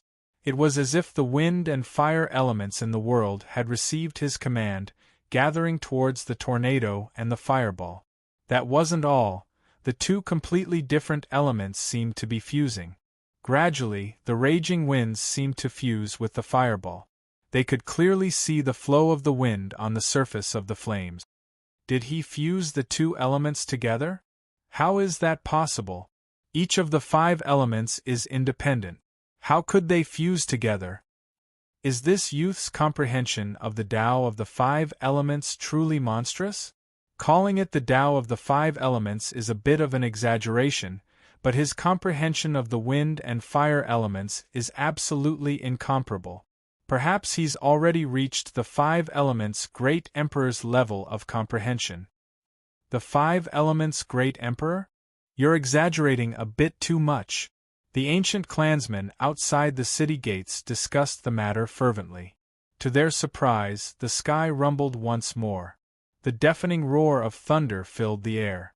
Everyone couldn't help but feel awe and veneration, but to their surprise. He wants to fuse lightning as well. This time, even Blueprint's eyes widened. Earlier, when he'd fused wind and fire, someone had said that Yi Zichen already had the five elements' great emperor's comprehension of the five elements. He'd snorted disdainfully at that. The five elements' great emperor used the five elements as his imperial title. His comprehension of the five elements was unfathomable. Otherwise, after his death, he couldn't have single-handedly destroyed the five elements. He'd stripped away all those who'd comprehended them. Yi Zichen's power of the five elements was indeed stunning, but compared to the five elements' great emperors, it was nothing. But now, the fusion of three elements, he was truly a monster. As the crowd watched in astonishment, Yi Zichen stared intently at the fireball, which had already fused with the wind and lightning. In truth, fusing three elements was something he'd come up with out of the blue. He'd tried fusing two elements before, but this was his first time doing it with three. As for what the final result would be, and what kind of power it would unleash, he didn't know. Chapter 1707. What great power! The ancient clansmen and attendants at the city gates gasped in shock as they watched the ball of wind and lightning merge into the sky. There were no weaklings among the ancients. Even if they were attendants of the ancients, they'd still be powerful existences in the outside world. These people were all very knowledgeable. Even though the fireball was not complete, they could still feel the terrifying power within it. None of the people at the city gates could guarantee that they'd be able to withstand such an attack. What exactly is this youth trying to do? Countless people had the same thought.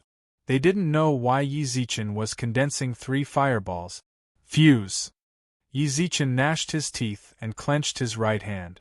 Three completely different types of energy slowly fused together as he grasped the air. Fierce winds surged around the blazing fireball, and thunder rumbled within it. The people at the city gates watched the fireball anxiously, waiting for Yi Zichen's next move. 10 minutes passed. After fusing the three fireballs, Yi Zichen finally moved. He leapt into the air like a nimble cat, covering 100 meters in a single leap. Stepping on the void, he slowly approached the fireball. This fireball, which was scorching hot and unbearable for the aboriginals, wasn't the slightest bit offensive to him. However, as he got closer, Yi Zichen discovered that the fusion of the three elements wasn't as perfect as he'd seen it from below. The three completely different elements clashed against each other as if they were fighting for territory. From time to time, sparks would fly, but since the fireball surrounded them, the sparks were undetectable. At the same time, the three elements even seemed to be on the verge of breaking apart. When he saw this, Yi Zichen's gaze sharpened. A crown adorned with 5 elemental spiritual pearls appeared on his head, and he pressed down viciously with his right hand. All of you, behave yourselves. Only with the crown's intimidation and Yi Zichen's forceful suppression did the 3 elements settle down somewhat. I don't care how pissed you are right now, but you'd better be good and listen to me. So long as you can break that stupid city sign of yours, you can do whatever you want. As if they could understand Yi Zichen's words, the 3 fused elements simultaneously settled down. Unbeknownst to him, the aboriginal experts at the city gate had their eyes wide open. Those who could remain in the ancient race were all emperor-level experts, at the very least. Never mind the fact that Yi Zichen had suppressed his voice, they could even hear him clearly when he whispered. But what did they hear just now? Yi Zichen was going to destroy their city sign. Fusing 3 attributes, not bad. Inside the tower, Gu Xuande sat on a chair and scoffed without a smile. At this moment, he seemed to be looking at this matter with the gaze of a senior looking at a junior, but in fact, he was already very happy in his heart. This little fellow is quite interesting. Fusing 3 attributes, your comprehension of the 5 elements is not bad. However, I'm afraid you're too naive if you think you can break this gift I left for you with just 3 attributes. Gu Xuande could not stop laughing in his heart, but Yi Rong, who was also sitting in the same chair, looked rather worried. Uncle, why don't you let me go? It's fine. I also want to see just how strong our Gu family's Emperor Star is. It's just a city sign. If he can break it, then let him break it. Gu Xuande waved his hand, but muttered in his heart. If he can break it, then I'll pluck my head off and let him kick it like a ball. If it was just a city sign, then he naturally wouldn't be so confident when he saw the fireball fused with 3 attribute. However, he'd already prepared a huge gift for Yi Zichen long before they arrived. This guy, Qingli couldn't help but shake her head. Gu Xuande was her husband, so she knew exactly what he was thinking. Now, she was rather looking forward to Yi Zichen breaking the city sign. It'll be really interesting to see her husband's expression when he gets deflated. Lord Longian, he wants to break our city sign. The city sign is the pride of the ancient race. How can we let him trample it like that? How about we, the experts of the ancient race, all spoke up? At that moment, Longian's gaze was extremely solemn. He valued the dignity of the ancient race more than anyone else. Breaking the city sign was the same as slapping the ancient race in the face. He knew this better than anyone else. However, the clan head had warned him to let Yi Zichen attack. Clan head, I know you're watching. Suddenly, Yi Zichen looked up into the sky and shouted. Gu Xuande, who was watching the city through a screen of water, froze, but his lips quickly curved into a smile. Ha! Within the ancient city, a gentle laughter rang out from within the city. The ancient race experts at the city gates were all kneeling on one knee. So you really are watching. I understand now. You're toying with me on purpose, aren't you? Said Yi Zichen. Lowering your head before entering the ancient race is a must. If you want to enter, you'll have to set aside your dignity. It's not just you, it's the same for anyone who comes to the ancient race, said the dignified voice from above. Interesting, sneered Yi Zichen. Yi Rong, who was watching through the screen of water, felt somewhat anxious. The person speaking to Yi Zichen was none other than the clan head of the ancient race, Gu Xuande, who was half-step into the transcending realm. She was truly worried that Yi Zichen would anger Gu Xuande. She'd tried to speak up several times, but Gu Xuande had stopped her. I can also see your intentions. You want to break my signboard? That's right. Ha ha ha. A maniacal laugh echoed through the sky. Do you know that no one has ever broken my ancient city's plaque? If that's the case, then if I can break it. Yi Zichen's lips curved into a smile, then he flung the fireball at the plaque with all his might. You'll be the number one in all of history. The scorching fireball swept up blades of wind and lightning as it whizzed through the air, tearing a pitch-black fissure in the surrounding subdimension. Countless ancient race experts were astonished. Since the founding of the ancient race, no matter who it was, they'd never been able to shake this subdimension in the slightest. Yet this fireball had torn such a long fissure in the subdimension. It was truly astonishing. Of course, they cared more about their city plaque. If it broke, it would be a vicious slap in the face for all of them. Boom! The fireball accurately smashed against the signboard on the ancient city's gate. The instant the fireball collided with the signboard, a dazzling light exploded from the signboard. The dazzling light caused the surrounding people to be unable to open their eyes to look at it. The ancient race experts clenched their fists and prayed inwardly that the plaque wouldn't break. It wasn't that they didn't have confidence in their city plaque, it was just that the power of a 3-attribute fireball was simply too terrifying. Break! Yi Zichen pushed forward with his right hand. The fireball and the golden barrier of light clashed fiercely. At that moment, roar! A vigorous dragon roar abruptly erupted from the city's signboard, and the fireball that had fused 3 attributes directly swallowed the fireball. Chapter 1708. The triple elemental flames were swallowed up by the signboard. Gu Xuanda couldn't help but smile when he saw this. How could he remain so calm? It was all because of the pleasant surprise he'd left behind on the signboard. A vigorous dragon roar resounded, and Yi Rong, who was sitting on the platform of the tower, frowned. Yi Zichen had just released a triple elemental flame. Not even she dared say she could withstand such an attack head-on. Yi Zichen's growth was gratifying, but she was also curious as to why the Azure Dragon had swallowed all 3 types of attack. Is that the soul of a holy dragon? Not long after, Yi Rong abruptly stood up from her chair. Most dragons were azure or red. Rarely were there golden or black dragons. However, there was an even rarer type of dragon, the holy dragon. Holy dragons were born with a sacred attribute and nourished by the 5 elements of heaven and earth. Only a few dragons of this attribute had been born during the era of the ancient dragon god. That was the dragon race's golden age. At one point, they'd crushed the 9-tailed foxes. However, during the Great War of Gods and Demons, the dragon race had suffered disastrous losses.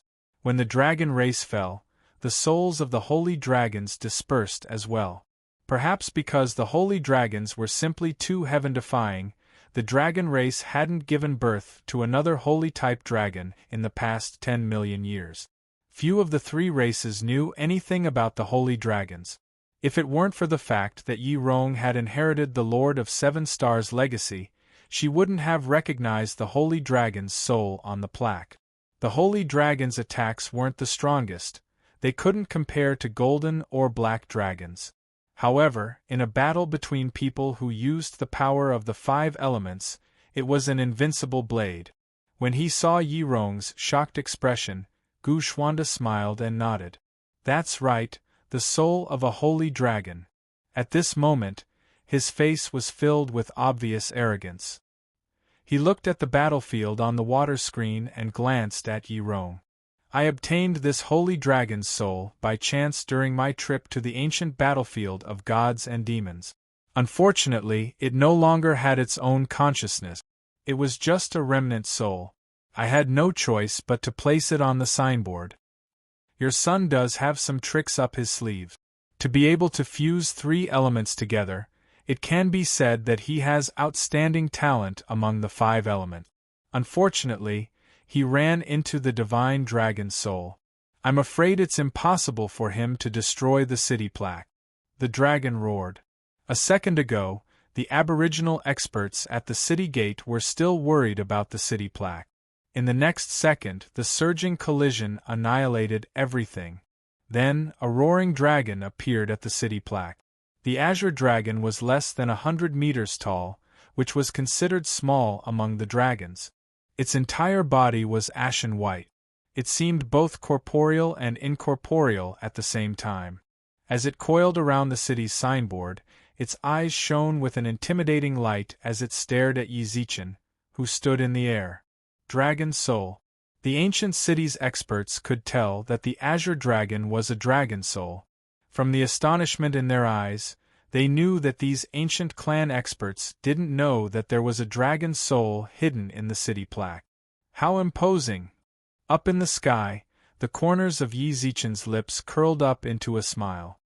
He looked at the azure dragon's soul and murmured in admiration. Yi Zichen could tell that the plaque was a dragon soul, not a true dragon. Dragon souls were the most important heirlooms of the dragon race. All dead dragons would have their souls placed in the dragon race's secret realms so that they could rest in peace. The might of the dragon race couldn't be challenged. Anyone who harbored designs on the dragon race's soul, no matter how they used it, would be blasphemy against their dead clansmen. So long as the dragon race found out, they wouldn't rest until they were dead. The ancient race. They'd placed the dragon soul on the city plaque and treated it as the city's guardian. To put it bluntly, they were using the dragon soul to guard the gates. If any other clan dared do this, the dragon race would undoubtedly turn out in full force. The ancient race might have done this because they feared the ancient race and didn't dare touch them. Or perhaps the ancient race had done it in secret. The ancient race never appeared in the world, and anyone who left the ancient race didn't dare mention the ancient race in the slightest. As a result, the dragon race had no idea. Regardless of whether the dragon race knew or not, the ancient race had done it. Regardless of which possibility it was clear that the ancient race truly was the #1 race. Then he looked at the dragon soul on the city plaque. Yi Zichen hadn't anticipated that the plaque would be protected by the dragon soul. However, what surprised him even more was how the dragon soul had managed to devour the flames he'd fused with 3 different elements. Yi Zichen couldn't quite figure out the dragon soul's situation, so he waved his hand and summoned a fireball, then a wind blade and a lightning bolt. He tossed them at the dragon soul. This fireball was very small. It was different from the triple elemental flames that seemed capable of destroying the heavens and extinguishing the earth. The ancient race experts at the city gates were also astonished. Why had Yi Zichen summoned a small fireball that even a supreme could block? Could it be that he'd used up all his spiritual energy while fusing 3 different elements? Of course not. Yi Zichen did this to see if the dragon soul could really devour the 5 elements he'd released. However, he noticed that the dragon soul didn't seem to have a mind of its own. It existed purely to protect the city plaque. Even when Yi Zichen attacked the signboard, it simply coiled around the signboard and roared. It didn't attack Yi Zichen in the slightest. It was very likely that the dragon soul's range of activity was the narrow space around the plaque. The dragon soul couldn't attack of its own accord, which gave Yi Zichen a bit more confidence. No matter how strong it was useless as a live target. A live target was great. Yi Zichen liked standing around and taking a beating. He didn't hesitate for long and summoned another pillar of water and ball of lightning. Without exception, when the 5 elements attacked the dragon soul, none of them caused any substantial damage. The dragon soul absorbed them all. For someone like Yi Zichen, who used the Tao of the 5 elements, this was absolutely not good news. Let's see what this little guy does this time, muttered Gu Xuanda to himself as he watched the water screen. Yi Zichen had been focused on comprehending the Tao of the 5 element. The 5 elements couldn't harm the dragon soul at all. It could be said that Yi Zichen was practically crippled. However, at that very moment Yi Zichen, who should have been in trouble, actually laughed. And he laughed in delight. This delight didn't seem fake. It was genuine joy that came from the bottom of his heart. Gu Xuanda instinctively furrowed his brows. Even now Yi Zichen could still laugh? This was truly strange. Before long, the water screen appeared. Yi Zichen chuckled.